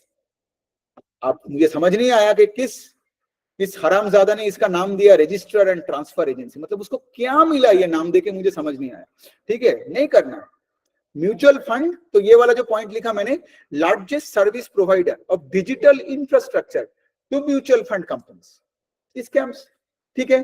अब लॉजिकली सोचो, ये म्यूचुअल फंड्स के लिए बहुत सर्विस प्रोवाइड करता है, जैसे से फॉर एग्जांपल म्यूचुअल फंड्स का इन्वेस्टर्स का लॉगिन करवाना, ठीक है। फिर उसके बाद अगर कोई डाउट्स होता है उनका, या लेट से फॉर एग्जांपल कभी लॉगिन नहीं हो रहा है, या लेट से रिडेम्पशन नहीं हो रहा है, तो उनको कॉल सेंटर सपोर्ट देना। फिर उसके बाद जैसे जब कोई म्यूचुअल फंड कंपनी लेट से कोई अगर डिविडेंड्स डिस्ट्रीब्यूट करना होता है, तो उसका अकाउंटिंग कैलकुलेशन करना, रिपोर्टिंग करना, ठीक है, ब्रोकरेज कैलकुलेशन करना, किसके लिए, म्यूचुअल फंड कंपनीज के लिए, ठीक है। अंडरस्टैंड दिस, कोई वेल्थ मैनेजमेंट कंपनीज के लिए नहीं, ठीक है। सो फिर उसके बाद आपका ईमेल सपोर्ट देना, इन्वेस्टर अकाउंट ओपनिंग, क्लोजिंग, और भी बहुत सारी चीजें हैं, ठीक है। अब आप कैम्स के ना आप देखोगे एक ट्रायंगल करके एक पूरा सर्विस का एक लिस्ट है उनका पीपीटी में, आई गेस वो मुझे डालना चाहिए था बट आप जाके देख सकते हो, ठीक है, आपके फ्री टाइम में। The point I am trying to say इसके लाइक एक म्यूचुअल फंड मैनेजर का काम मेन क्या है कि वो सही से कैपिटल को एलोकेट करे और पैसा बनाए अपने म्यूचुअल फंड इन्वेस्टर्स के लिए, है ना। उसका काम ये नहीं होना चाहिए कि लाइक वो पैसा भी मैनेज कर रहे हैं और लोग फोन कर रहे हैं सर मेरे अकाउंट खुल नहीं रहा है, गॉट इट। तो कैम्स यही काम करता है। अब बताओ कैम्स कैसे पैसा बनाता है, सेम लॉजिक, जितना म्यूचुअल फंड्स कैम्स में है उस म्यूचुअल फंड्स में जितना उनका एयूएम का ग्रोथ होगा कैम्स का फीस का ग्रोथ वैसे ही रेट से होगा, simple, that's it, that is the entire business model. थोड़ा इधर उधर का और उनका subsidiary and all that nonsense है, बट मेन बिजनेस मॉडल यही है कि अब सोचो म्यूचुअल फंड का अगर एयूएम का ग्रोथ हुआ, अब सोचो लॉजिकली कब एयूएम का ग्रोथ होता है, जैसे इस साल में ग्रोथ कहां से आया, बिकॉज पूरा स्टॉक मार्केट भागा। तो अगर किसी म्यूचुअल फंड का एयूएम डबल हो गया वो ऑटोमेटिकली कैम्स को ज्यादा पैसा देगा, गॉट इट। तो यही अच्छा है। तो बुल मार्केट कैम्स के लिए भी बहुत बढ़िया है और बियर मार्केट कैम्स के लिए अच्छा नहीं है, just like the other businesses. तो नाउ यू अंडरस्टैंड, जब मैं चालू किया मैंने क्या बोला कि मार्केट लिंक्ड है ये सब, ठीक है। A large chunk of their direct revenues is market linked. So the point I am trying to say इसके लिए यहाँ पे म्यूचुअल फंड्स का जितना ग्रोथ होगा, जितना लोग एसआईपी में ग्रोथ करेगा, राइट, इतना कैम्स के लिए अच्छा है बिकॉज उसका फी इनकम बढ़ेगा, गॉट इट। दूसरे साइड में ऑफ कोर्स कैम्स का सेल 24% से ग्रो किया, ये बहुत ज्यादा है बिकॉज इससे 2 साल पहले तो कैम्स का सेल्स का ग्रोथ मुझे 10-12%, 15% के ऊपर दिखता ही नहीं था, लेकिन कैम्स भी 25% से ग्रो किया because of the bull rally in the market, ठीक है। SIP growth is good for camps, right. तो अभी देखिए दूसरा पॉइंट, एक चीज है जैसे मैंने बताया कि एक म्यूचुअल फंड मैनेजर्स को ये हेडेक नहीं लेना पड़ता है। दूसरा चीज में ये है कि कैम्स क्या करता है, सोचो अगर लेट से जब जब जब आरटीए मैंडेट, अब देखो ये बोलना ही पड़ा टर्म बिकॉज साला टर्म ही ऐसा है। सो जब कोई नया लेट से एक म्यूचुअल फंड कंपनी खोलता है तो कैम्स उसके पास आके बोलता है कि लाइक मुझे मैंडेट दे दे ताकि मेरे इंफ्रास्ट्रक्चर में तू खोलेगा, गॉट इट। तो बेसिकली क्या है, ये जो आप देखोगे ना, जो एंजल वन का जो अभी जो एएमसी, अभी एंजल वन क्या कर रहा था इतने दिन तक म्यूचुअल फंड का डिस्ट्रीब्यूशन में था, अभी एंजल वन क्या कर रहा है ना, अपना खुद का एएमसी खोल रहा है, ठीक है। मैं आऊंगा एंजल वन में, लेकिन ये जो एएमसी खोलने के लिए पहले तो आपको तो रेगुलेटर को बताना पड़ेगा ना। जब भी आप रेगुलेटर को बताओगे कि हम एएमसी खोल रहे हैं, कैम्स हाजिर हो जाता है कि हमें मैंडेट दे दो, माने क्या मतलब हमारे प्लेटफॉर्म में तुम अपना एएमसी को ग्रो करो, लोगों का पैसा लो, ये करो वो करो, फंड्स जनरेट करो and all that, got it. So it's critical for CAMS to keep getting this mandates, right. फिर और भी एक है टोरो करके कोई और एक है, उसका भी मैंडेट मिला, एंजल वन का भी मैंडेट मिला, और एक मैंडेट है। ये सब आप देख लेना, ठीक है। वो मैंने एक्चुअली बहुत दिन पहले कैंप्स पढ़ा था तो उतना याद नहीं है। So the point I am trying to say इसके लिए जितना आपको ये मैंडेट मिलेगा उतना सही, और वैसे भी कैंप्स का 70% के आसपास मार्केट शेयर है। आपने एक चीज देखा, सीडीएसएल का 70%, कैंप्स का 70%, फिर उसके बाद जब देखोगे एमसीएक्स का 96 to 99%।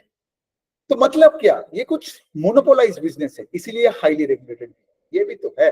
बिकॉज पॉइंट यही है ना, जितना मोनोपोलाइज्ड होगा, मतलब वो आप सिक्योरिटी मार्केट्स में हो या रिटेल मार्केट में हो, कहीं पे भी हो, जैसे आप आईटीसी में देखते हो, राइट।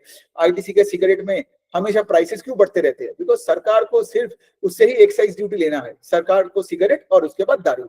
कोई भी अगर अल्कोहल कंपनी का आप इनकम स्टेटमेंट देखोगे ना, उनका सबसे बड़ा लाइन आइटम एम्प्लॉय कॉस्ट या टेक्नोलॉजी या डिस्ट्रीब्यूशन का नहीं है, उनका मेन है एक्साइज ड्यूटी कितना दिया है सरकार को। तो वही है, एक्साइज ड्यूटी मांग लेता है इतना कि तुम्हारा प्रॉफिटेबिलिटी ग्रोथ नहीं होता है, राइट। तो उसके लिए अब वही वाला पॉइंट है, मोनोपोलाइज्ड है, दारू पी के सबको भंड होना है। तो अगर आप ओनली दारू प्लेयर हो, देखो सरकार आपके पीछे लगेगा ही ना। Delta Corp is another good example, जो सिर्फ the only listed casino player in India Goa में है, इसलिए सरकार उसके पीछे भी लगा हुआ है। कल जाके जीएसटी बढ़ा दिया उसका, और इतना जीएसटी बढ़ा दिया कि डेल्टा कॉर्प का जहाज रहते रहते डूब गया। तो अब क्या करना है, अब इसमें क्या है, देखो इसमें मैं नहीं बोल रहा हूँ कि पैसा नहीं बनता है, देखो सीडीएसएल में पैसा बना ना, मार्केट बढ़ा, सीडीएसएल का कितना पैसा बना, ठीक है।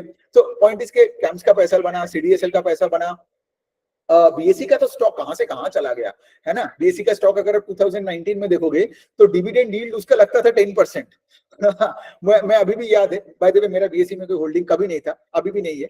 तो बीएसई में अभी भी याद है, मैं 2019 में एक दोस्त को बोलता था, भाई बीएसई का स्टॉक हम लोग, देखिए बीएसई में कौन एक्सपेक्ट करता है 75% का ग्रोथ। हाँ, इतने बुरे इतना बुरा एक प्लेटफॉर्म है, ठीक है, जिसमें 5000 कंपनी है, कोई सपने में भी नहीं सोच सकता है कि वो 70% से ग्रो कर सकता है। लेकिन वही है ना, कैपिटल मार्केट्स का जो बूम, जो इतना तगड़ा हमारे देश में एफएनओ का जो बूम आया ना, अनहर्ड ऑफ। मगर उस टाइम पे अगर कोई बोलता कि एफएनओ में ये बूम आएगा, मैं बोलता भाई तू साइड हो जा, ठीक है, तू नहीं सुनना है। बीएसई का कोई ग्रोथ ही नहीं था बिजनेस का, तो इसीलिए तो डिविडेंड यील्ड 10% लगता था, बिकॉज स्टॉक इतना सस्ता पड़ा था, है ना। तो मैं दोस्त को बोलता था, भाई तू एफडी मत कर, तू एक काम कर, तू ये कर ले, मतलब बीएसई के स्टॉक में तू डिविडेंड मतलब डिविडेंड के लिए कर ले, एफडी छोड़ दे, ठीक है। वो दोस्त आज मुझे आके बोलता है कि भाई अगर मैं उस लॉजिक पे भी डालता, ठीक है, आज मैं 10-12 गुना पैसा कर लेता। But of course that's not the right way to do it. But वो लक होता, वो कोई हमारा कोई स्किल नहीं होता। बट सोचो, मतलब जिसका डिविडेंड यील्ड 10% है, हम बोलते हैं ना डिविडेंड यील्ड हाई होता है तो कंपनी में ग्रोथ नहीं है, लेकिन इक्विटी डेरिवेटिव में इतना ग्रोथ आया कि बीएसई 75% से सेल्स ग्रो करने लग गया, और स्टॉक तो you can see the chart. So अब coming back to CAMS, I guess CAMS भी समझ में आ गया। एक बार बता दो, यस नो में बता दो, कैम्प समझ में आया कि नहीं।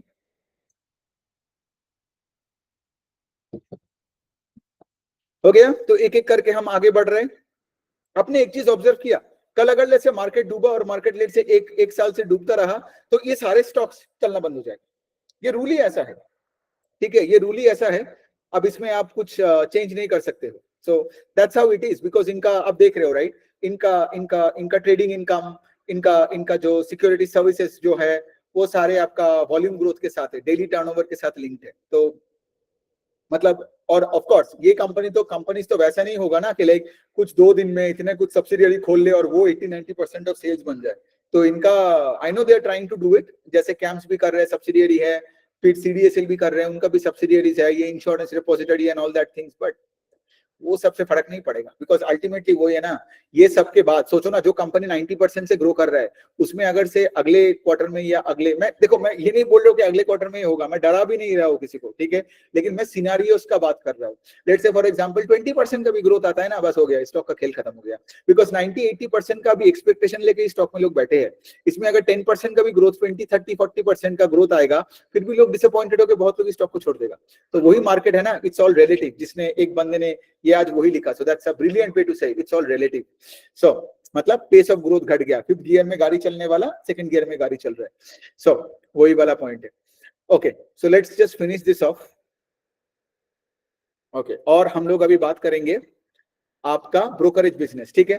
ब्रोकरेज बिजनेस देखो, अगेन ब्रोकरेज बिजनेस तो आपका पूरा खुला, अगर आप डिस्काउंट ब्रोकर हो तो पूरा वॉल्यूम का गेम है।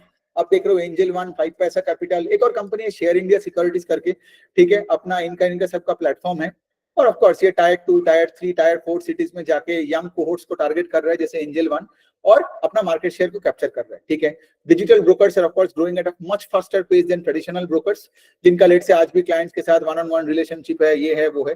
बट इसका मतलब ये भी नहीं कि ट्रेडिशनल ब्रोकर्स खराब है, I will come to that point when I talk Motilal Oswal, ठीक है।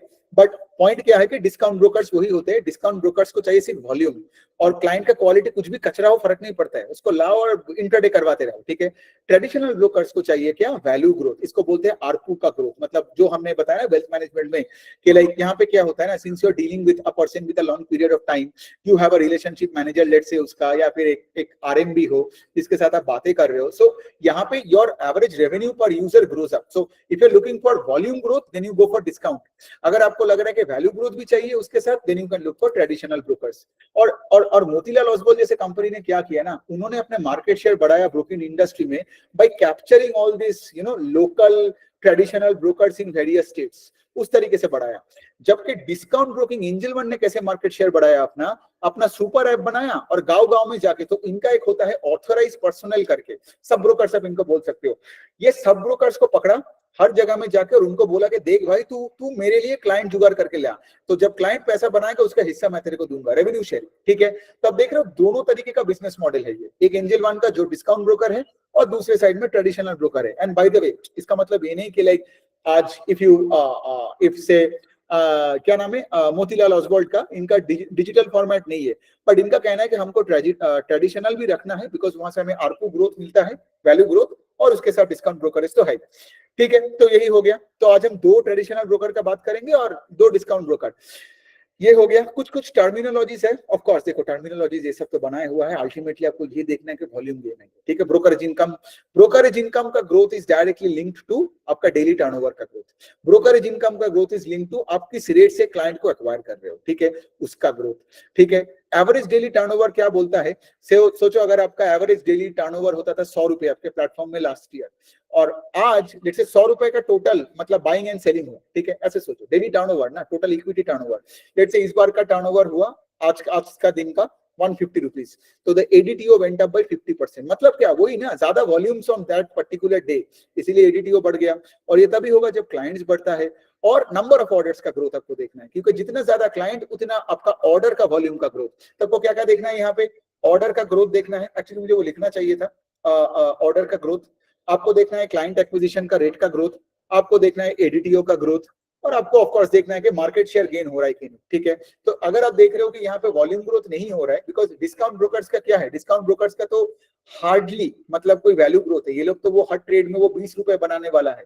ठीक है, और वैसे भी ना, अगर डिस्काउंट कोई ब्रोकर लेट से 20 रुपए से वो 22 रुपए भी कर दिया, तो उसका क्लाइंट छोड़ के कोई और डिस्काउंट ब्रोकर के पास चला जाएगा। तो यहाँ पे जनरली पूरा खेल ही होता है वॉल्यूम, इसलिए तो टर्म नाम में ही है डिस्काउंट इन डिस्काउंट ब्रोकर। सो ये हो गया बात। हाँ, तो ब्रोकरेज में अब हम थोड़ा सा बात कर लेते हैं last set of companies, then we are finally done 2 दिन का महाभारत। हाँ, चलिए पहले थोड़ा बात करते हैं एंजल वन का। तो एंजल वन का अगर मैं बोलूं तो FY18 में 3% का मार्केट शेयर था, फिर उसके बाद FY21 में उसका मार्केट शेयर था 8%, और अभी उसका मार्केट शेयर है 14%। So you can clearly see, right, if you look at Angel One, the way they are growing the client base, the way they are growing volumes, it's immense. और कैसे कर रहे हैं, जैसे मैंने बोला, वो टायर 2, 3, 4 सिटीज में यंग कोहोर्ट्स, मतलब जो डिजिटली सेवी गांव के साइड में, रूरल सेमी अर्बन के साइड में लोगों को टारगेट कर रहा है, खुद से भी कर रहा है, लोगों के फोन में ऐप डाल के, और वो ऑथराइज पर्सनल जो कि सब ब्रोकर से उसके थ्रू से भी करवा रहा है। ठीक है, लेकिन ऑफ कोर्स अभी ये क्या हो रहा है एंजल वन में, अगर मैं उनको रिजल्ट बताऊं, सेल्स ग्रोथ 63% हुआ है, राइट, इनका प्रॉफिट आफ्टर टैक्स का ग्रोथ 31%। तो ऑपरेटिंग लेवरेज क्यों नहीं मिला बताओ, बिकॉज ये लोग आईपीएल में बहुत खर्चा किया रिसेंटली, तो एक एक्सपेंस वो। दूसरा है, when you are acquiring client at such a big pace ना, तो क्लाइंट एक्विजिशन कॉस्ट आपको इमीडिएटली हिट लेना पड़ता है। सेम स्टोरी जब आप ग्रो कर रहे हो ना, तो you generally don't have control over your cost. तो यहाँ पे भी क्या है, क्लाइंट इतने ज्यादा से एक्वायर कर रहे हो, तो आपको यहाँ पे मार्जिन का प्रॉब्लम था। तो इतने दिन से क्या था ना, एंजल वन का टॉप लाइन का ग्रोथ का कोई प्रॉब्लम नहीं था, लेकिन मार्जिन में प्रॉब्लम था। और प्रॉब्लम नहीं था मतलब आईपीएल में आपने किया तो क्या होगा, बिकॉज ऐसा कोई बंदा है नहीं जो टायर 4 सिटी में, टायर 3 सिटी में जो आईपीएल नहीं देखता है। आपने भी देखा होगा ना, angel one 6 of the something, जब कोई छक्का मारता था तो एक दिखाता था एंजल वन सुपर 6, हाँ एंजल वन सुपर 6। तो वही है ना, लोगों के दिमाग में ब्रांडिंग करवा रहा है, ताकि if you open a demat account, Angel One should be right up there. Let's say आज अगर आप मुझे बोलोगे ब्रांडिंग किस किस का अच्छा है बताओ, you will think of angel one, Zerodha grow, correct. तो एंजल वन का कोई भी बंदा अगर नया डीमैट अकाउंट खोल रहा है, तो एंजल वन, जो आईडीएफसी फर्स्ट बैंक भी वही बोल रहा है ना, हमारा कासा कब से बढ़ेगा, क्योंकि अगर ब्रांडिंग अच्छा है, राइट, तो इसलिए आईडीएफसी फर्स्ट भी मुंबई इंडियंस के साथ किया, इक्विटस भी यही कर रहा है चेन्नई सुपर किंग्स के साथ, और एक और एनबीएफसी में भूल गया जो गुजरात टाइटंस के साथ कर रहा है। ठीक है, so the point I think वो केप्री ग्लोबल है, हाँ हाँ, जो हमने केप्री ग्लोबल किया ना जब हम एनबीएफसी कर रहे थे।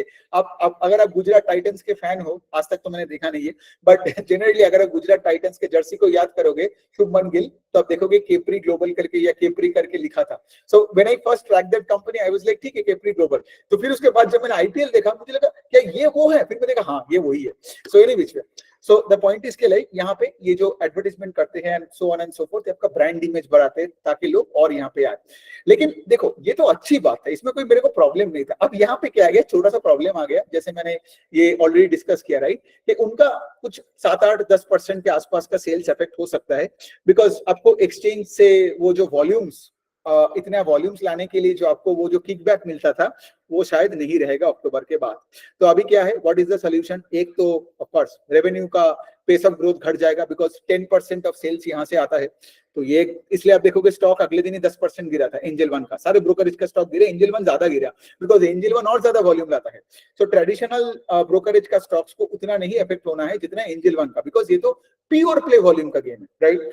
दूसरा चीज क्या है? दूसरा चीज ये है कि लाइक अभी यहाँ पे क्या करना पड़ेगा, let's say to recover the 10% का सेल्स का ग्रोथ। तो यहाँ पे ऑफ कोर्स बहुत स्पेकुलेशन चल रहा है, बट यहाँ पे आप ब्रोकरेज फीस बढ़ा सकते हो, लेकिन ब्रोकरेज फीस बढ़ाया तो क्या पता ब्रोकरेज वॉल्यूम से इफेक्ट हो जाए। वॉल्यूम से इफेक्ट हुआ तो ये फिर से ये सारी चीजें इफेक्ट होगा। तो it's a muddy situation I would say, ठीक है। तो टू बी वेरी ऑनेस्ट, मेरे पास एंजल वन का स्टॉक तो बहुत सालों से है, 3 साल के ऊपर आसपास हो गया ऑलमोस्ट। तो मैंने अपने एंजल वन में पोजीशन घटाया, ठीक है। यही ये न्यूज के बाद घटा दिया, बिकॉज माई पॉइंट इज के लाइक एक तो बहुत सारे और अपॉर्चुनिटीज है, और यहाँ पे मुझे अभी एंजल वन का मैनेजमेंट को सुनना है, देखना है। देखो इसका मतलब कोई रिकमेंडेशन नहीं है एंजल वन का। अभी भी अगर आप इंडिया में देखो, जैसे मैंने बताया, क्या स्कोप है हर जगह, angel one market share capture कर रहा है, लेकिन मेरे पोर्टफोलियो में है बट एक लोअर एलोकेशन में है, बिकॉज आई डोंट नो ये रेगुलेटरी एक्शन के बाद ये आउटकम क्या होगा, बिकॉज ऑलरेडी इनका मार्जिन स्क्वीज था आईपीएल के वजह से और क्लाइंट एक्विजिशन के वजह से। अब क्या हुआ, टॉप लाइन में भी एक हिट आ सकता है। सो दोनों साइड में अभी थोड़ा बहुत प्रेशर लग रहा है। तो ठीक है, मैं बहुत लोग मुझे ये बोलता है कि लाइक तूने एंजल वन, मेरे एक दोस्त बता रहा था उस दिन के लाइक, भाई तूने एंजल वन का एलोकेशन क्यों घटाया?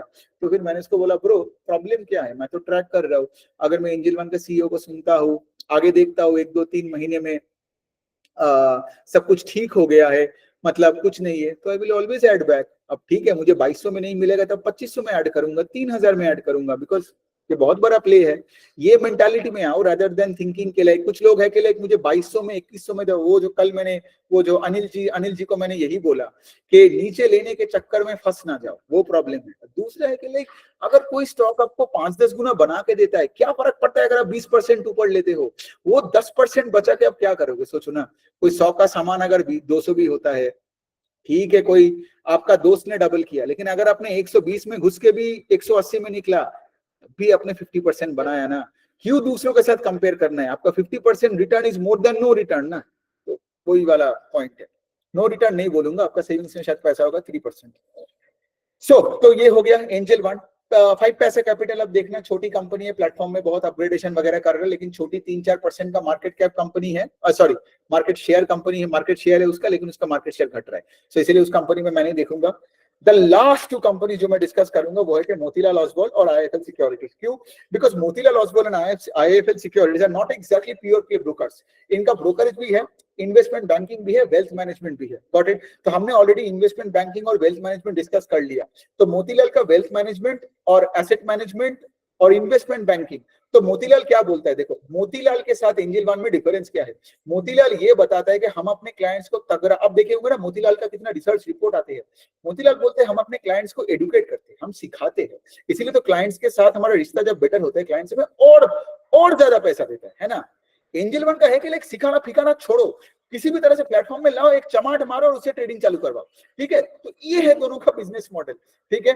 तो पॉइंट क्या है, अगर मैं मोतीलाल का बात करूं, यहाँ पे मोतीलाल भी यहाँ पे क्रॉस सेल किए जा रहे हैं। उनका एसेट मैनेजमेंट मतलब उनका एयूएम का ग्रोथ हो रहा है, और उनका जो एसेट मैनेजमेंट का सेक्शन है, आपको पता है एसेट मैनेजमेंट कैसे पैसे बनाया, राइट। तो मोतीलाल ने भी वैसे करके एयूएम का ग्रोथ हुआ because of the stock prices rise, mark to market gain, and वहां से पैसे बनाया। फिर मोतीलाल का क्या है, मोतीलाल का आप देखोगे उनका वेल्थ मैनेजमेंट है, फिर उसके बाद उनका लेट्स से इक्विटी एयूएम जैसे मैंने बताया। सो wealth management and asset management कुछ 50-55% है मोतीलाल का, और बाकी का जो है 40-45%, 50% वो है आपका ब्रोकिंग।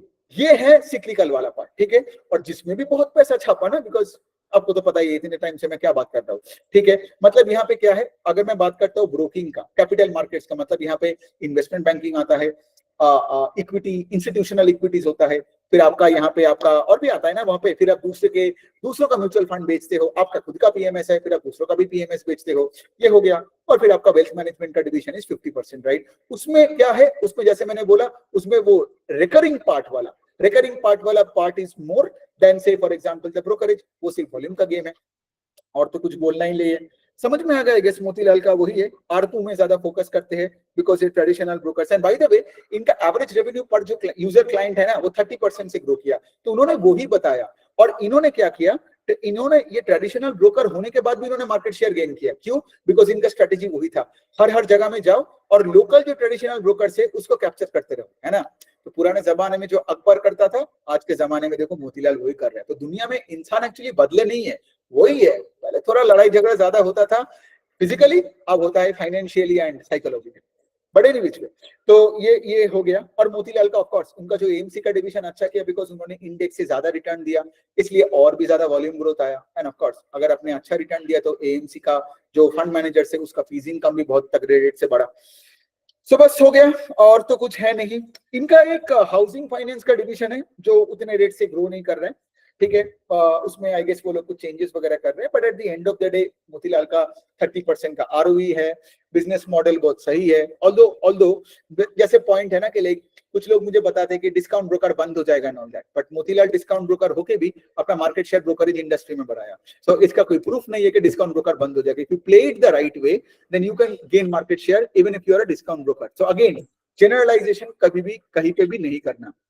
अब हम बात करते हैं आईआईएफएल सिक्योरिटीज का, इसका भी 60% का सेल्स ग्रोथ। मतलब सोचो एक क्रिकेट टीम है, सब सेंचुरी मार रहे हैं। आप पता नहीं लग रहा हो मुन्ना भाई देखे थे, उसमें एक बंदा था बटुक महाराज करके, तो उसने प्रेडिक्ट किया था कि हमारा क्या बोलते हैं मैं एक्ट्रेस का नाम भूल रहा हूँ, बोमन ईरानी की जो बेटी थी, तो उसका अगर किसी के साथ शादी होगा तो वो बंदा मर जाएगा, ठीक है। तो बिकॉज ये बटुक महाराज ने प्रेडिक्ट किया था। फिर वो सर्किट आता है दारू पी के और बोलता है अच्छा बटुक तू इतना ही कॉन्फिडेंट है तो तू इंडियन क्रिकेट टीम चुन ले, जिसकी कुंडली में 100 है वो टीम के अंदर। मैं तो बोलता हूँ हम हारेंगे नहीं, 1100 नॉट आउट, ठीक है। तो पॉइंट ये कि यहाँ पे ऐसे ही हो रहा है, हर वेल्थ मैनेजमेंट कंपनी पूरा 100 नॉट आउट है और टोटल 1100 नॉट आउट। क्यों? बिकॉज सबका सेल 60, 70, 80, 90% से जब ग्रो कर रहा है, सेम लॉजिक है। तो यही भी है इनका। अगर आप देखोगे इनका इंस्टीट्यूशनल इक्विटी है, इन्वेस्टमेंट बैंकिंग है।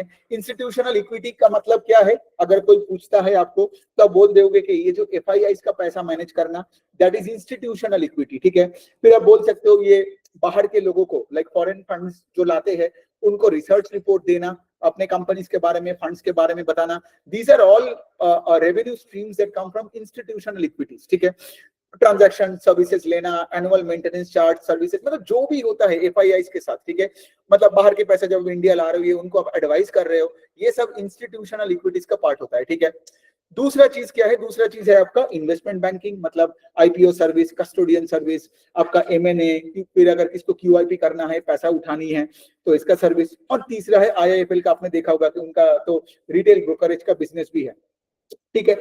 तो वही है, आज वो भी वही सब चीजें कौन कौन ने बताया about under penetration and so on and so fourth, right. इनका भी ये भी बता रहे हैं कि ये लोग मार्केट शेयर गेन कर रहा है। इन्वेस्टमेंट बैंकिंग का बिजनेस कब अच्छा करता है? जब ज्यादा से ज्यादा आईपीओ आता है। अब आईपीओ कब आता है? बुल मार्केट में आता है, करेक्ट। तो आपका जो इन्वेस्टमेंट बैंकिंग का डिवीजन है वो बहुत ही वॉलेटाइल है, करेक्ट। तो ये भी आपको सोचना पड़ेगा। तो जैसे आपका ब्रोकरेज डिवीजन भी सिक्लिकल है, इन्वेस्टमेंट बैंकिंग भी आपका सिक्लिकल है, इवन साला आपका वो केआरए केवाईसी का हेजिंग भी सिक्लिकल है, बिकॉज ये सब कुछ आप ज्यादा करते हो इन अ बुल मार्केट। जब नया से नया डीमैट अकाउंट खोल रहे, ज्यादा से ज्यादा मार्केट में आ रहा है, ठीक है। और ये सब चीजें का ग्रोथ, मैं ये नहीं बोल रहा हूँ कि सब कुछ जीरो हो जाता है बेयर मार्केट में, बट इसका ग्रोथ का रेट घट जाता है, तभी आप देखोगे ये स्टॉक चलना बंद हो जाता है। जो आपने देखे होंगे 2021 के बाद से 1-1.5 साल का टाइम था, सीडीएसएल, कैम्स, बीएसई कोई भी ढंग से नहीं चल रहा था। फिर उसके बाद से जब से ये चालू हुआ फिर से बूम। तो बस I think we are done here. I think बहुत हो गया। We are done. I don't think we have any other slides left. We have covered everything. So ये है कंक्लूजन। चलो कंक्लूजन पढ़ने का तो कुछ है नहीं, मैं अब यहाँ पे बंद करता हूँ, एटलीस्ट बंद करके आपका कुछ सवाल लेता हूँ। हाँ रुको, सो प्रेजेंटिंग, हाँ ओके। पहले कुछ सवाल यहाँ का देख लेता हूँ, then we will do a PPT. PPT क्या बोल रहा हूँ यार, या okay okay fine. So what I do is ना, दिस लास्ट जो Q&A है मैं एक बार रिकॉर्डिंग बंद करके फिर से ऑन करता हूँ, बिकॉज शायद वो रिकॉर्डिंग सेव ना हो। So give me a minute.